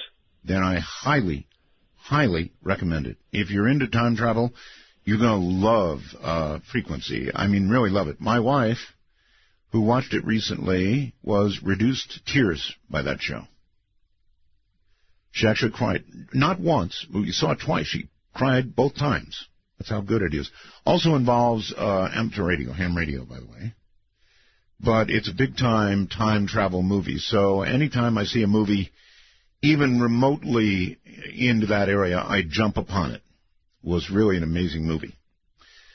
All right, let's see. I have so many Skypes calling that I can't see who I've got. All right, there we go. Got you out front. And your name is Josh, I believe. Welcome. Yeah, hi, Art. Hi. How's it going? Hey, I was wondering, with you being out there and everything, were you able to catch the new X-Files? Oh, sure. Did you catch Heather's interview with...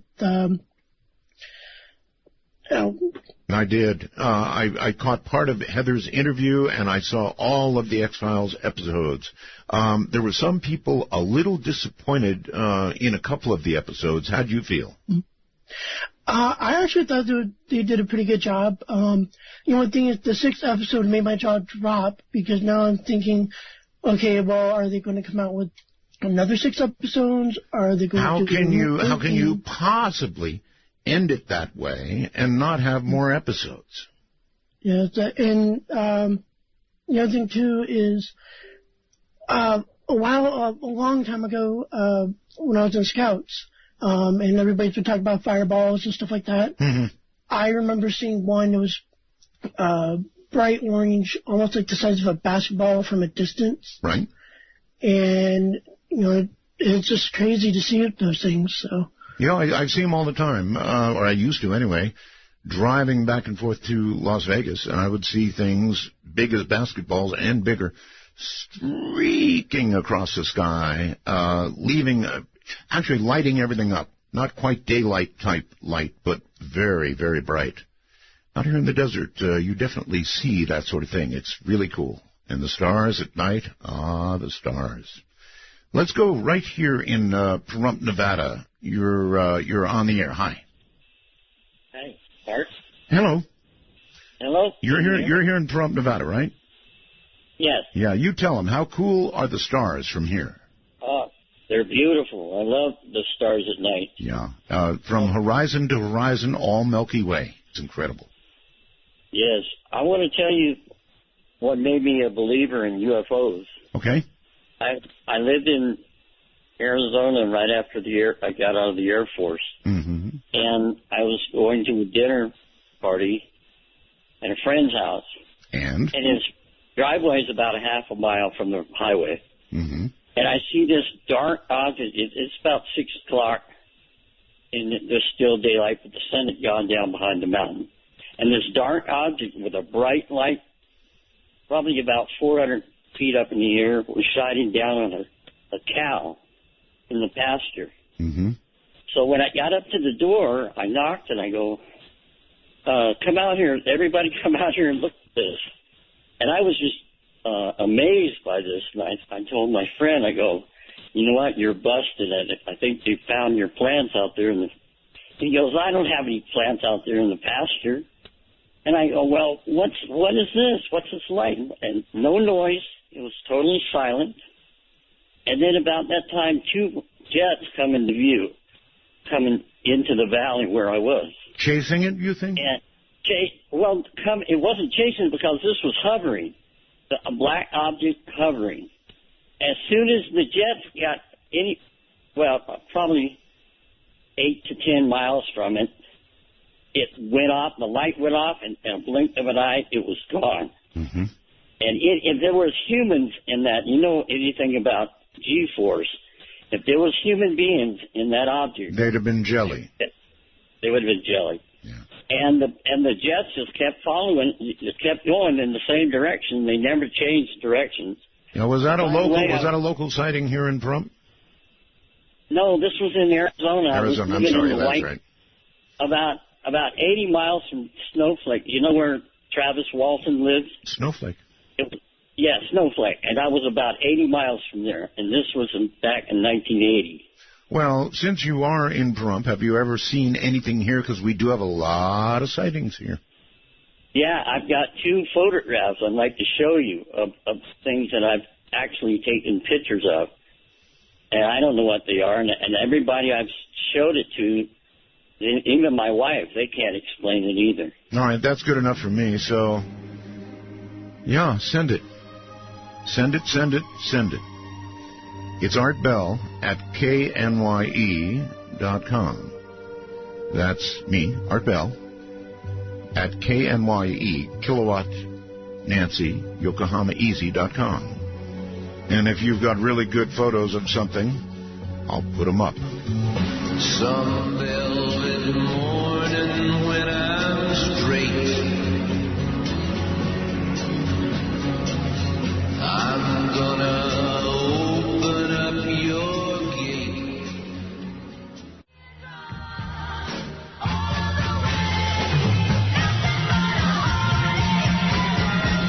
To reach Midnight in the Desert via Skype worldwide, if on a computer, please be sure to use a headphone mic and call MITD 51. That's MITD 51.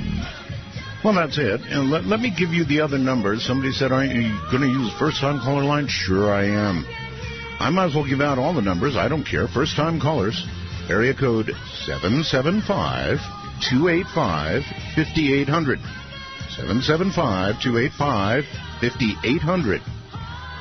Now, we have a special line, and heck, you can call that too. I don't care. Area code 575-208-7787. That is the Roswell portal. If you're actually calling through Roswell to get the show when you do that. Area code 575-208-7787. And we are open for anything. Anything you want to talk about is fair game in that. Yes, tonight does include political comment. This is the most interesting, fascinating, riveting, outrageous political season I've ever seen in my life. And though politics most times bores me to tears, there's nothing boring about what's going on right now. Very controversial, to be sure, but boring? No, not boring. So I couldn't resist. Sorry about that. I know that will put me in the hated class, but I am too old to care. Stephen on Skype, you're on the air. Hey, Art. Hey. Great to hear you on the radio again. Great to be here. Hey, so I wanted to get your take on the fact that Rubio and Kasich are still in the race, even though there's no mathematical path to the nomination, and what you think will happen. Bingo, boy, are you asking the right one. I want to take it further than that. Rubio and Kasich are still there. Rubio said that if you want to vote for Kasich in Ohio, go ahead and do it. Basically, he said that. And so that tells you what kind of pressure is being applied right now to stop Trump. And here's what I want to ask. So I said I was going to take it a little further.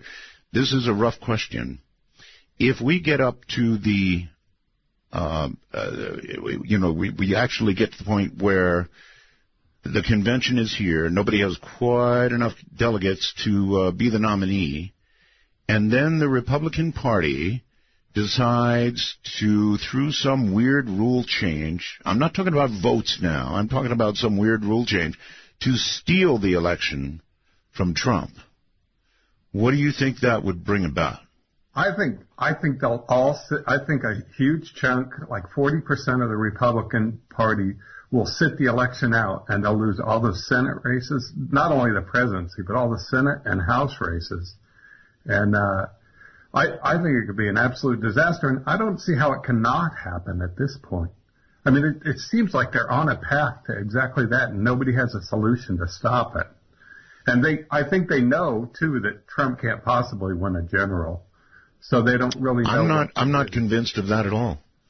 Really? I think the highlight reel will take him down, his own highlight reel. You know, it might. You never know, but so far, everything they've predicted will be the end of Trump has only been higher numbers for Trump. Well, it's been higher numbers inside the Republican electorate. But I don't think, when You're dismissing, sir, you're dismissing how many Democrats are crossing over. This is something CNN talk about. How many Democrats are crossing over? You're dismissing that. I think there are many. I know. I watch CNN a lot too, but I really don't think that's accurate. I don't think most Democrats are going to cross over. I think there's probably a few, but I just don't. We'll find out, sir. We're going to find out. That's for sure. Anyway, I think it's fascinating. I'm with you. Politics gets boring, but this election is absolutely fascinating. Baby, it's really it's the king of all the races that I've seen in my lifetime. Yeah, I don't know how the Republicans, with their reverence for America and democracy, I don't know how they reconcile that with staying in a race when there's no mathematical path. I mean, there was nothing this cool. I remember Nixon sweating. That was about as cool as it got. Yeah. Pretty crazy. Anyway, great to hear you back. Right. Thank you very much. I appreciate the call. No, the question was asked in earnest, and I want to ask it again of all of you. Any of you are certainly welcome to respond to it. And it is this. Just think for a moment. Just think about it for a moment. If we get all the way to the convention, and now I'm not talking about votes. I mean, this is a valid way to try and stop Trump. If Rubio and all the rest of them that are left want to try and soak up enough delegates that, he won't make it, then what happens at an open convention? It could be virtually anything, right?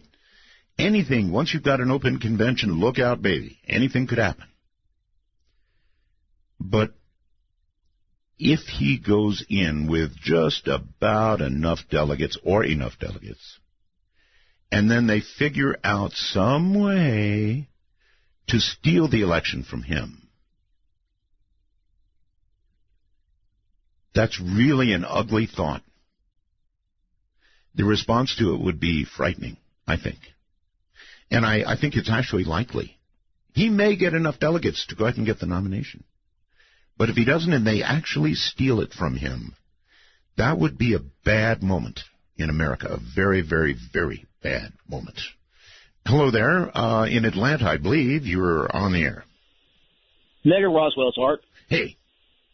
Thank you. This is Juan. Juan? Yes. Shout out to all the bell gavers. Uh-huh. And I'm glad to hear you back, and I'm glad that I'm hoping this isn't the last time you fill in, because I've got a dream interview I have to who would it be? Interview Bill Walton.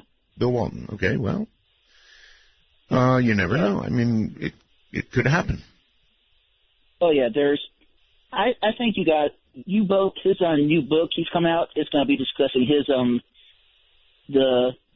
recovery from his back troubles. So I think you guys will have a lot more in common than you think. Maybe. Thank you. My back troubles are, you can't believe.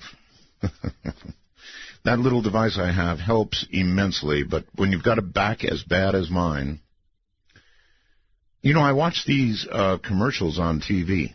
I'm sure you've seen them, right? The guy has a bad back. He can't do anything. His daughter is frustrated because Dad won't come walk the dog because his back hurts. That's me, right?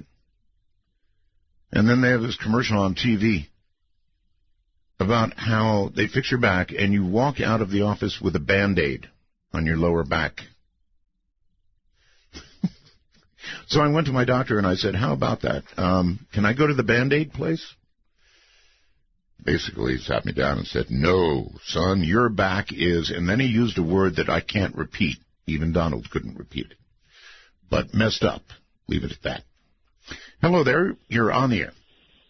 Hi. I wanted to talk to you a little bit about Donald Trump. I think that any candidate who can appeal to Bernie Sanders supporters on the one hand, like your earlier caller, and appeal to right-wingers in the Republican Party, what that tells me is he doesn't believe in anything. Because if you believe in everything, you don't believe in anything. And if he appeals to that broad... No, wait a minute. Let me tell you what I think there is going on with Donald, all right?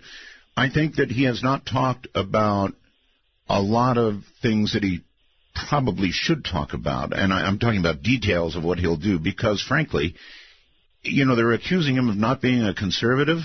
He's probably not. He's probably kind of in between, and he doesn't want to reveal that. Frankly, I consider that to be a plus, that he's not a pure conservative, and he's definitely not. Well, yeah, but people oppose the quote-unquote establishment, which, whatever that is, he's a billionaire, but he's not part of the establishment. I think that's funny. But the establishment's attacked because it lies to the voters, tricks them, doesn't deliver on its promises, but yet at the same time, Trump gets praised because he's basically lying and pretending to be conservative. I agree with you. He's not a conservative. I don't think he's seriously thought about political issues his whole life. He's a car salesman who just will say anything to get you to sign on the dotted line. If you look at his political program insofar as it exists, the only thing he seems to really believe in is building a wall to keep Mexicans out. Other than that, what does he believe in? I mean, he'll say whatever he wants. Whatever. Well, I agree with him, sir. Hold on. I agree with him on trade. Well, okay, but that's a good example of how he's living in fantasy land. He mentioned bringing Apple jobs back to the United States. That will never happen because the wages in the United States are not going to be comparable to what you can pay in these other countries like Vietnam or China or wherever. And you can pass all the laws you want and raise the tariffs and whatever. Well, no. You can gain something if you take a very hard position and you say, all right, there's going to be like a 45. They were talking about 45% tariff. And he said that's that's just a threat. And he's right. The only way you're going to get jobs back into the U.S. is to level a really big threat and then be prepared to follow through on it if you have to. And that would be very painful for the American people because prices would go up. But ultimately, you would see factories starting to come back. I believe that. Yeah, it would. The only way if let's say that happened, I don't believe that, but let's say that did happen. Well, then that means that the cost of your iPhone is going to go up a lot. So I hope everybody's ready for that. A lot, not a little bit, a lot. I know. So what you're basically doing is raising prices on some consumer goods for the lowest level of the economy, for middle class people, poor people who shop at Walmart, and they want those cheap electronic goods and they want those cheap shirts. So let's make it more expensive by either imposing tariffs or bringing the jobs back to the U.S. and paying them the higher wages. Mm-hmm. I love it when people say we should have a $15 minimum wage. Why stop there? Let's make it $25 an hour. I mean, the reality is that the economics doesn't work that way. You can't create wealth by fiat. You can't create a law and say everybody's going to be rich. I know. Do that. I know. I'm not a rich person myself. But Trump is playing everybody for a sucker. I don't think he can win, but if he does win, I just can't wait for all the promises that will not be fulfilled because the American presidency isn't a dictatorship, and Donald Trump doesn't know what he wants to do either. I honestly think in other circumstances he could just as easily run as a Democrat because if you look at a lot of what he says he wants to repeal Obamacare, but he's for the individual mandate. No, I'm with you, man. I think he is as much a liberal as he is a conservative. I think he's all over the place and doesn't have any fixed ideology at all. But frankly, sir, I consider that a plus. Well, I don't think, if you look at his voters, one of the things that interests me is I think if you were to ask a Trump supporter, what is Trumpism? What does Trump believe? What is it you think he wants? I don't think anyone other than the wall would have any idea. And I mean, to me, that seems to be scary, that we're just want to elect somebody because he wants to says he wants to burn everything down or because he's mad. I mean, I'm mad too, but I don't think that anger is a good substitute for reason when we're selecting the leaders of the country. And I think it's kind of a little sad that we're going from Thomas Jefferson and Theodore Roosevelt to Donald Trump. Well, but we're not, sir. We're not. There's so much in between those guys and Trump. See, I read this earlier, and I'm not going to read it again, but basically I'm saying that the reason we've got Trump, the reason the establishment has Trump, is because in election after election after election, they haven't followed through. They haven't done what they said they were going to do, and we're in big trouble. Whether you want to look at the debt or you want to look at jobs or the economy or the roads or whatever you want to look at, we are in trouble. I think we all agree on that. And in election after election, sir, since the Jeffersons, we haven't made progress. We're kind of moving back a little. Well, voters want to have their cake and eat it, too. They will complain that we have a debt, but then they don't want to either raise taxes or cut spending. They'll complain that Social Security is going to go bankrupt, but they don't want to do anything. Oh, there's going to be pain. There's going to be pain. But the voters have to look in the mirror and blame themselves because they are not sophisticated enough to accept the trade-offs that have to be made to either preserve our entitlement programs or to repair the crumbling infrastructure or whatever people want to complain about. It's their own fault because they cannot act like adults, look at these problems and accept the fact that you just can't have your cake and eat it too all the time. And so voters who keep complaining about politicians, hey, we elect these politicians. The truth of the matter is politicians can't shoot straight and be honest with people because they'll react like children and get mad. If you look at Social Security, if anybody ever talks about cutting Social Security or raising taxes, people have a little temper tantrum. Well, then what are politicians going to do? I mean, that's the voters' fault. So I wish people would quit blaming the establishment. Wait. Who is it that stole from the Social Security fund in the first place? It wasn't the people, was it? No, it is. It was our politicians. No, it's our politicians. The people, if Social Security was put on an rational basis, you'd have by the old folks because they'd say that they're being robbed of what they paid in, even though a lot of people are getting more than they ever paid in.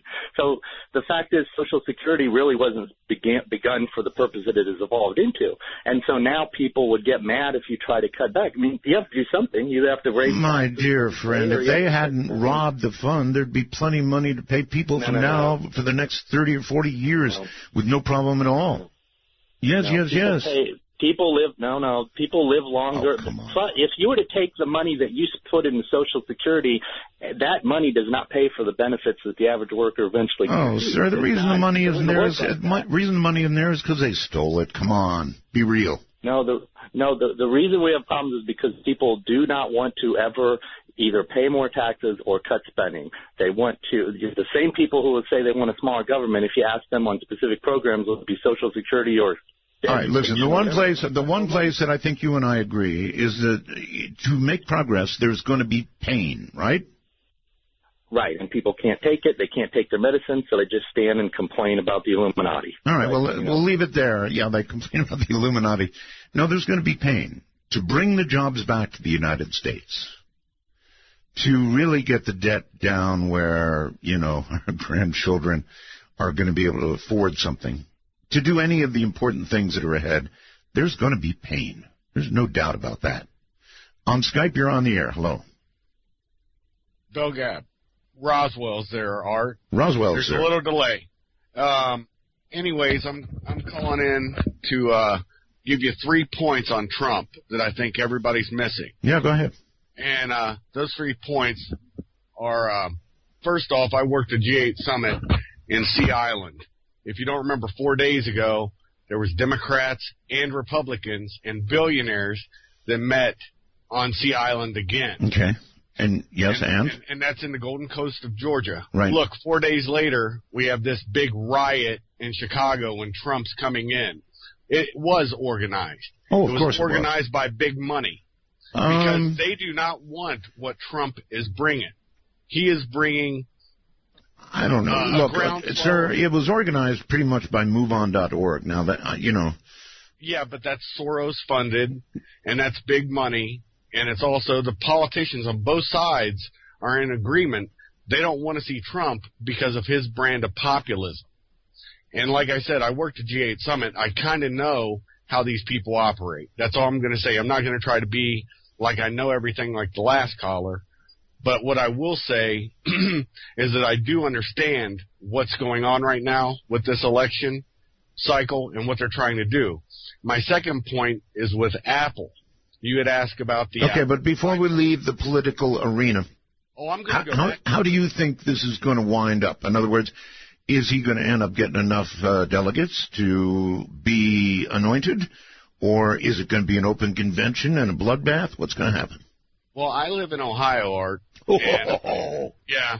And so I don't – Kasich has this pipe dream he's going to take Ohio. He's not. He's a good governor, and he was a good congressman. The latest polls show Kasich getting pretty close to Trump. Yeah, he may get close, but that's only because he can really milk that northern tier of Ohio, the Cleveland, Akron area, because that's where he's from. So, I mean, that's just that's the nature of Ohio politics. Okay.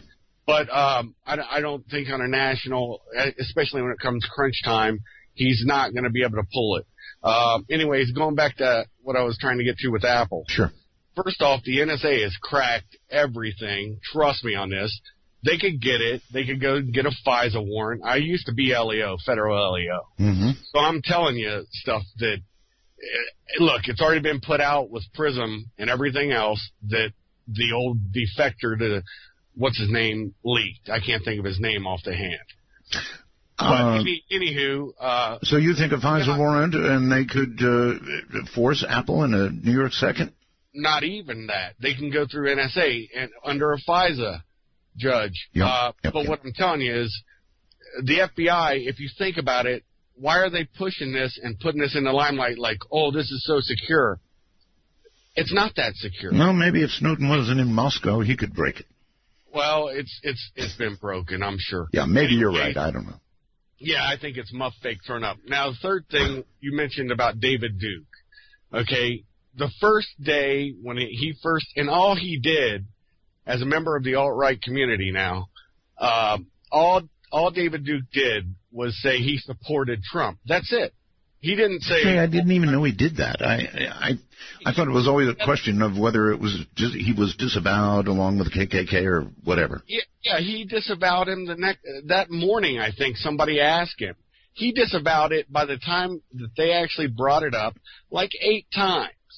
Yeah. But in the CNN interview, that's not so easily sold. CNN's right about that because if Donald hadn't repeated the name of David Duke and the KKK, and he did repeat it, that lets us know he heard it, which means he intentionally didn't at that instant disavow. Well, we had a primary going on in the pretty deep South, Mississippi, I do believe was coming up, and so he may have done it for strategic reasons, but. Well, like what we used to say in the federal LEO community, I'm going to be very honest. You go to a Klan rally, and let's say there's 300 people there. There might be 20 Bubbas. The rest of them are either FBI agents or informants. That could be. That's for real. Yeah, I mean, that could be. And it's old, used-up stuff. The alt-right is made up of regular folks, and it's not about anything other than nationalism and just. I don't know, man. I have more in common with somebody that wants to have a black nationalistic feel than I do with just a regular person. All right. I appreciate your call, sir, but that was a Trump screw-up. I mean, that's all there is to it. That was a Trump screw-up. Big one.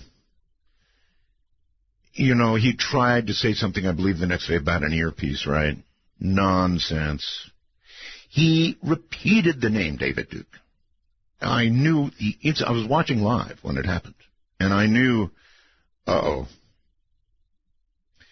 think he did. I don't think that Trump is racist. Okay? Let me get that much out. I don't believe that Trump is racist. But I think for political, strategic reasons, he did not do what he had done every time previously, and that was he wanted to generate headlines. That's what the guy is doing.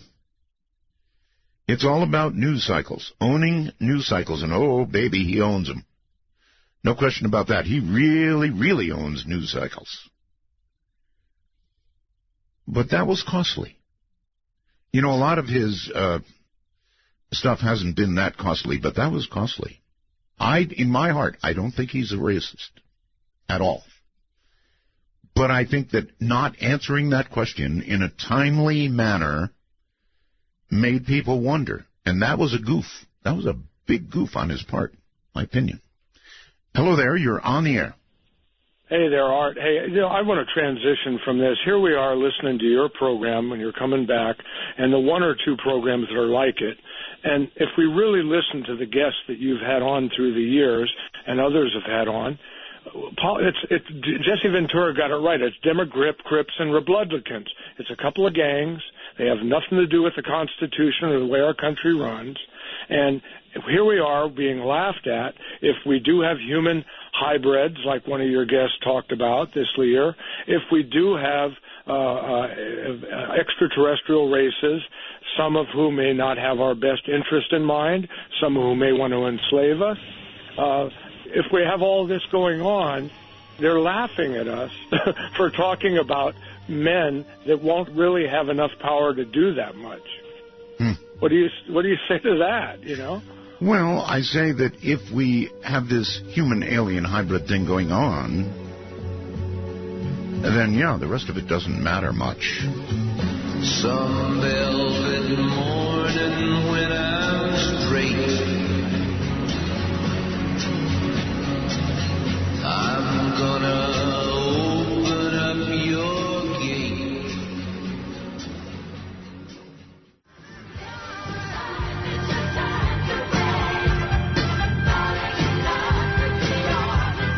This is Midnight in the Desert. To call the show, if you're east of midnight, call 1-952. Call Art. If you're west of midnight, call 1-952-225-5278.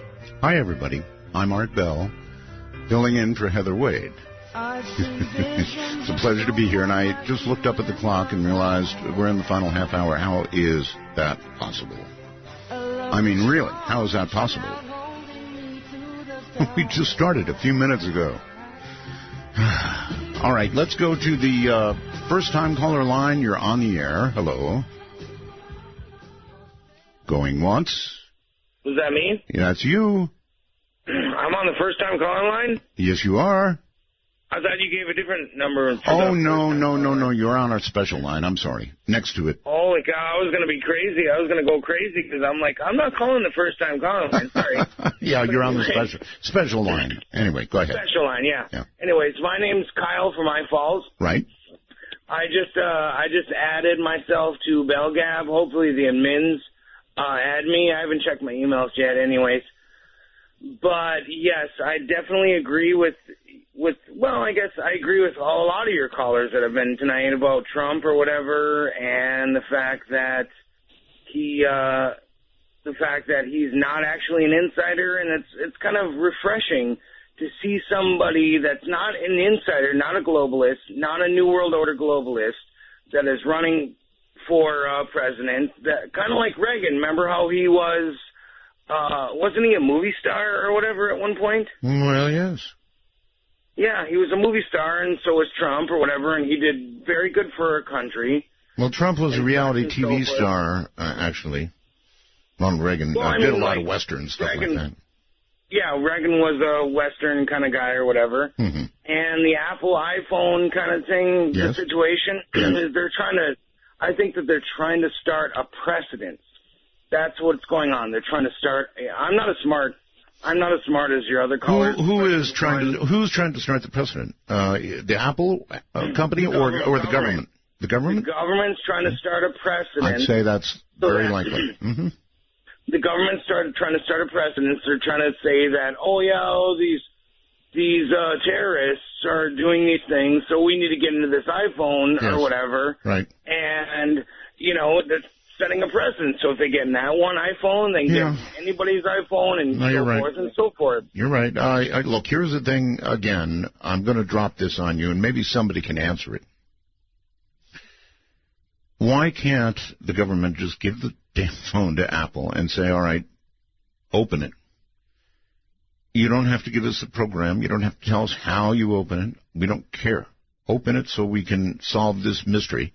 And if there are murders and, the information in the phone could lead to the solving of a murder, then I can understand somebody handing the phone to Apple and saying, open it.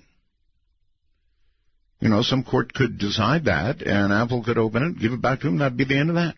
They don't have to know. They don't have to have the secret back door or anything of that sort, which is what it seems like they want.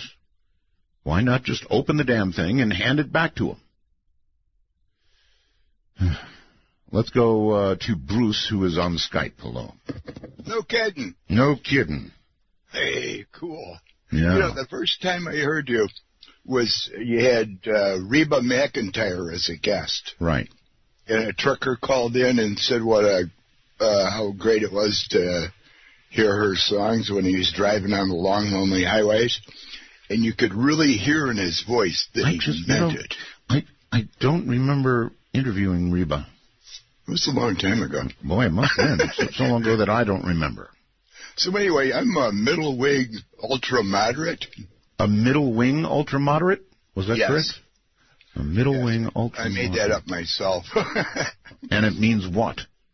Well, it means I thought at first you need a right wing and a left wing if you're going to fly. Yeah, so we've heard. Yeah, I changed my mind. You just need the middle wing, which I think is most people. Doesn't a middle wing ultra moderate crash a lot? No. No wings.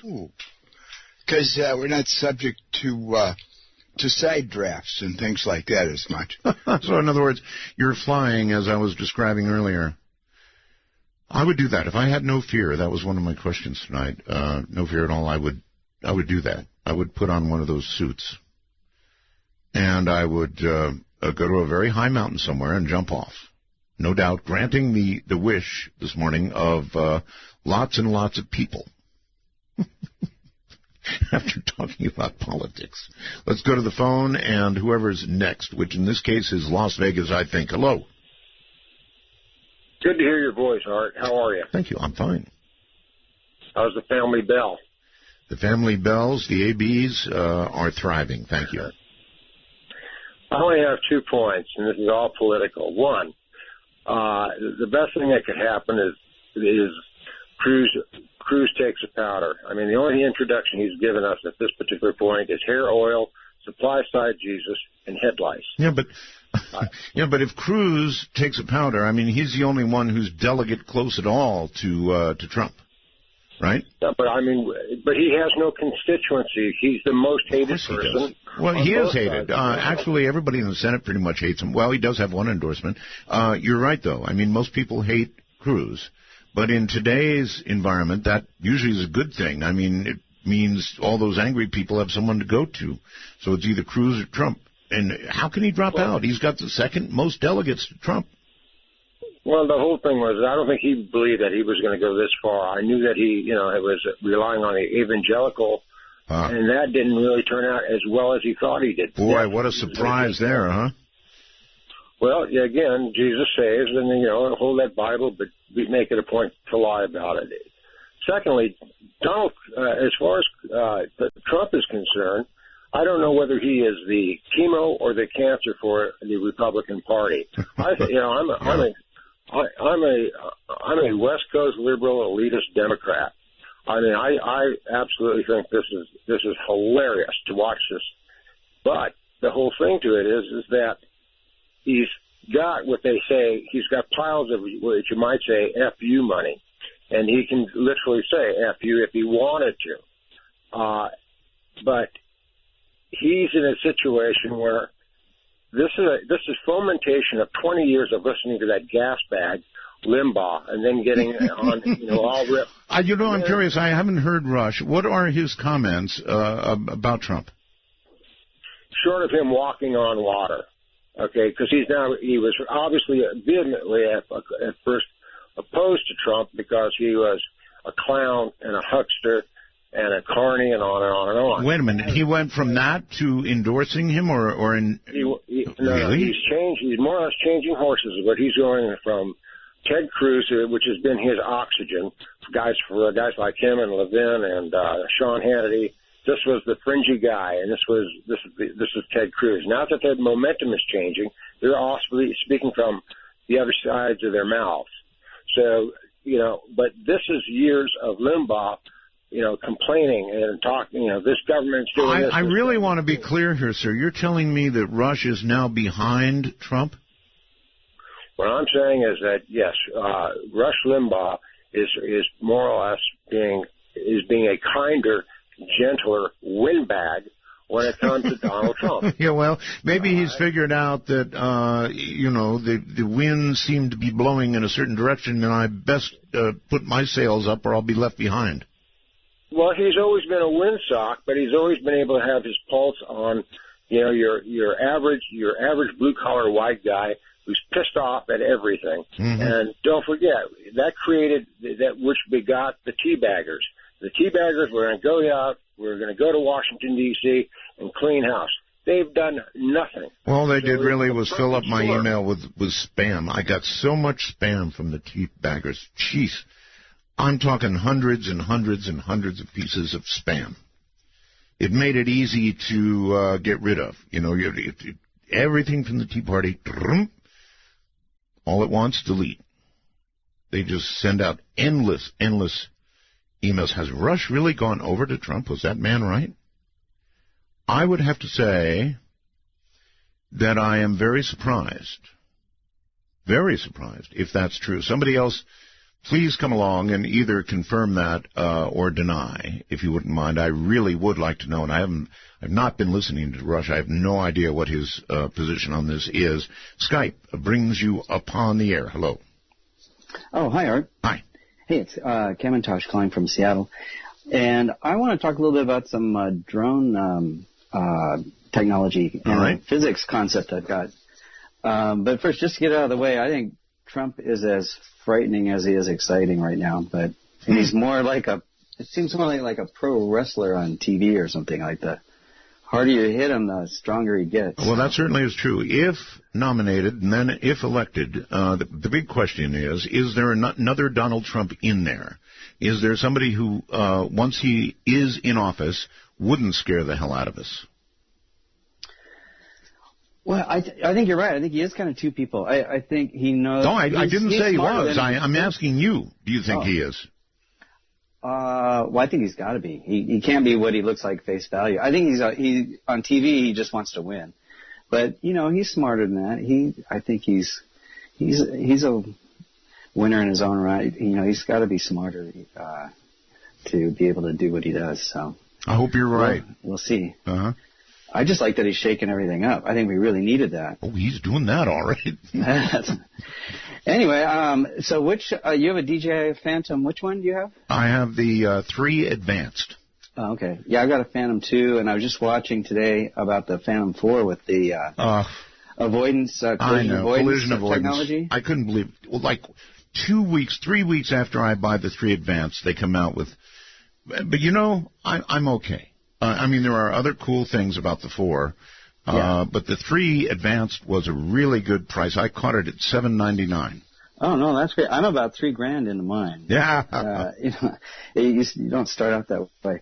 But Amazon's going to need this kind of avoidance technology. I've watched DARPA videos where they have swarms of drones that can fly like a cloud, and they don't touch each other. Right.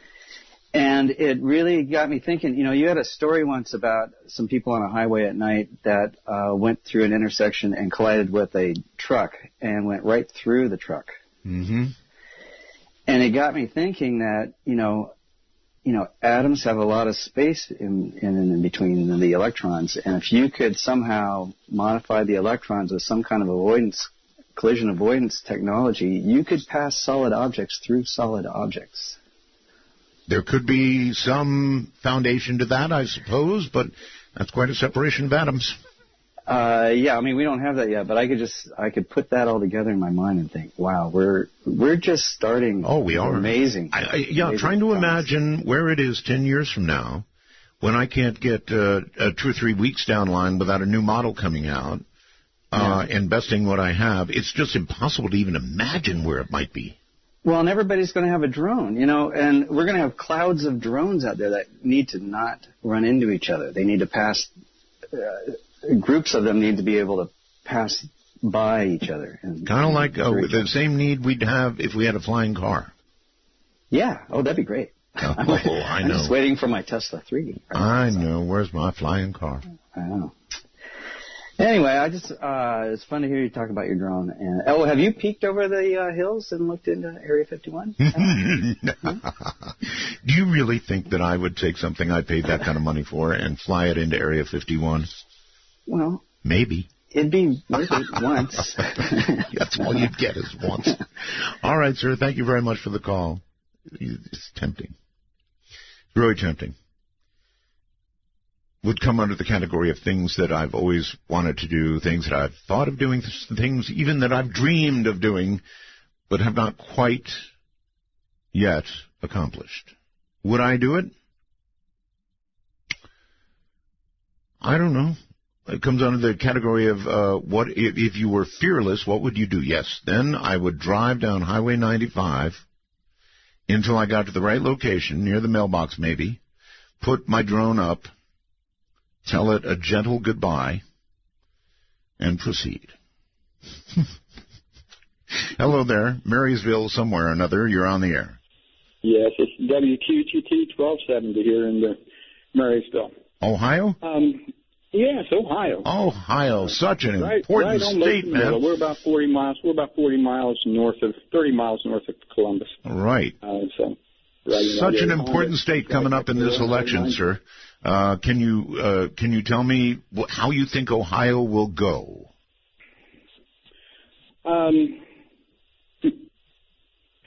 I can tell you just from what I've seen around town, and now I live in a town that is basically Republican all the way. Okay. People are trying to decide just simply what to do, and they're probably going to go Trump before it's over. They like the governor, but there's a lot of people in this area that work all over the penitentiary here, women's penitentiary, different things that are state. And a lot of them are mad because he did shrink a lot of that kind of stuff, and they did lose some jobs. And it's nothing major, but we're living in that part of the country where that happens. So Governor Kasich, he really says a lot about how many jobs he's created in Ohio. He's created a lot. He messed up a few, but we're right in that place where he's messed up a few. So this part, and we'll probably go. And they were talking about the upper part of the state, looking Kasich. Cincinnati's as much Kasich as they are. So I don't know. It's up in the air here, and it can go either way. I don't really care which way it goes.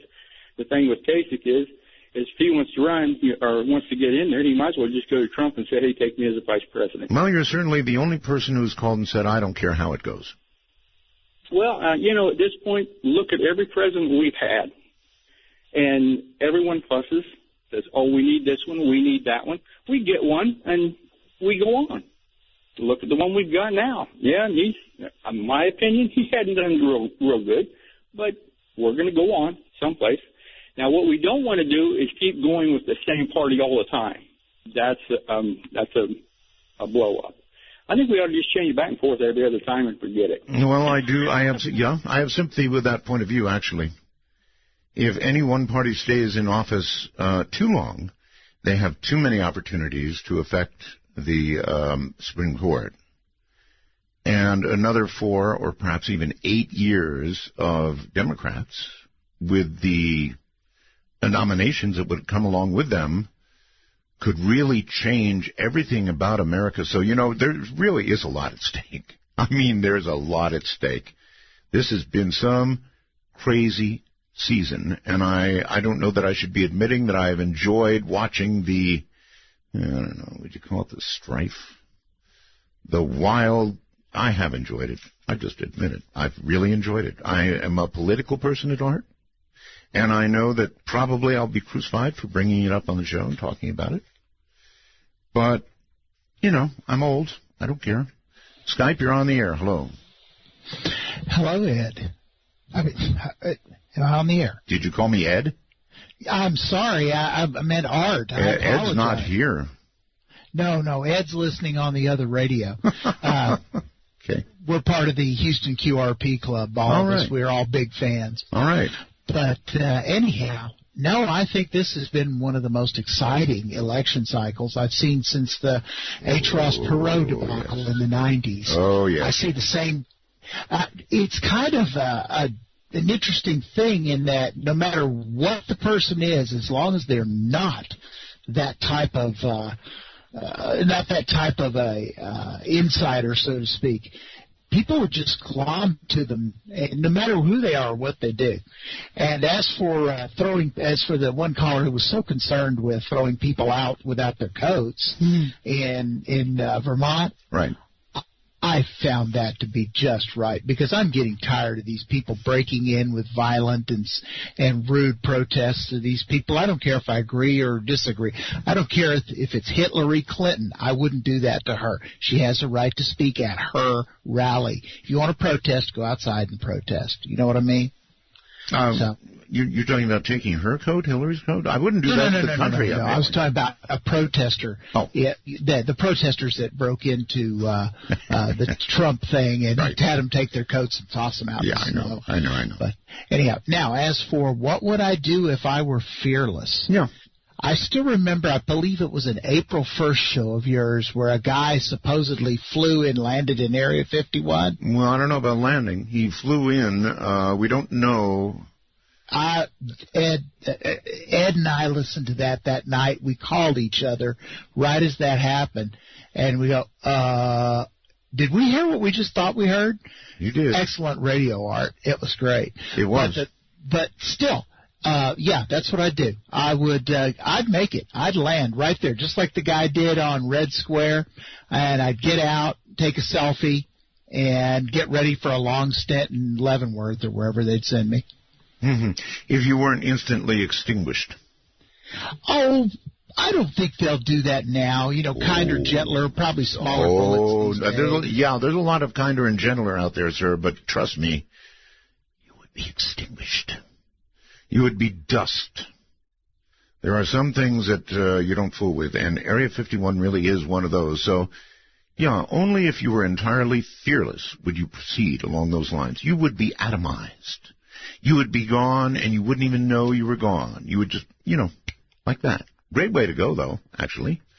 All right, let's see. Let's go to, I don't know, let's go to this line. First-time caller line. Hi. Hello, Art. Hi. How's it going? I'm calling about John Teeter. Huh? And I don't have a lot of time, but I'm going to try to explain quickly my involvement in all this. Are you involved with John Teeter? Yes. Basically those faxes you got in the late 90s, I believe it was 97 or 98, I was the one that came up with the idea for those faxes to be sent to you to prove that John Teeter was a real time traveler. And you got those faxes, and they're on the internet now. You know him to be a real-time traveler, and how do you know this? I don't know him personally, but I was one of the people. Well, wait a minute, sir. A fax doesn't prove. Hold on. A fax doesn't prove anything. Okay. I'm asking you straight out. How do you know he's a real-time traveler? Well, I mean, it's more so. Well, when I first met him, it was a gut feeling that made me trust it because it's a long story, like I said. At that time, it was around 1999 when I was posting on conspiracy forums, like Post to Post. Yes. And and I was posting how the Serbians shot down a stealth, and everyone was denying it and thinking I was crazy and I didn't know what I was talking about. And at the same time, there was a "I'm a time traveler from 2036" post going on, and everyone thought he was crazy too. I recall. I'm going to ask you straight out one more time because there's not a lot of time. How do you know he's a real time traveler? Well, because the facts that was sent to you in the 90s proves that the 9/11 predictions. There's 3 of them that are around. 3 of those faxes are out and circulated thanks to your show and the help of your show, which is how we got it out there.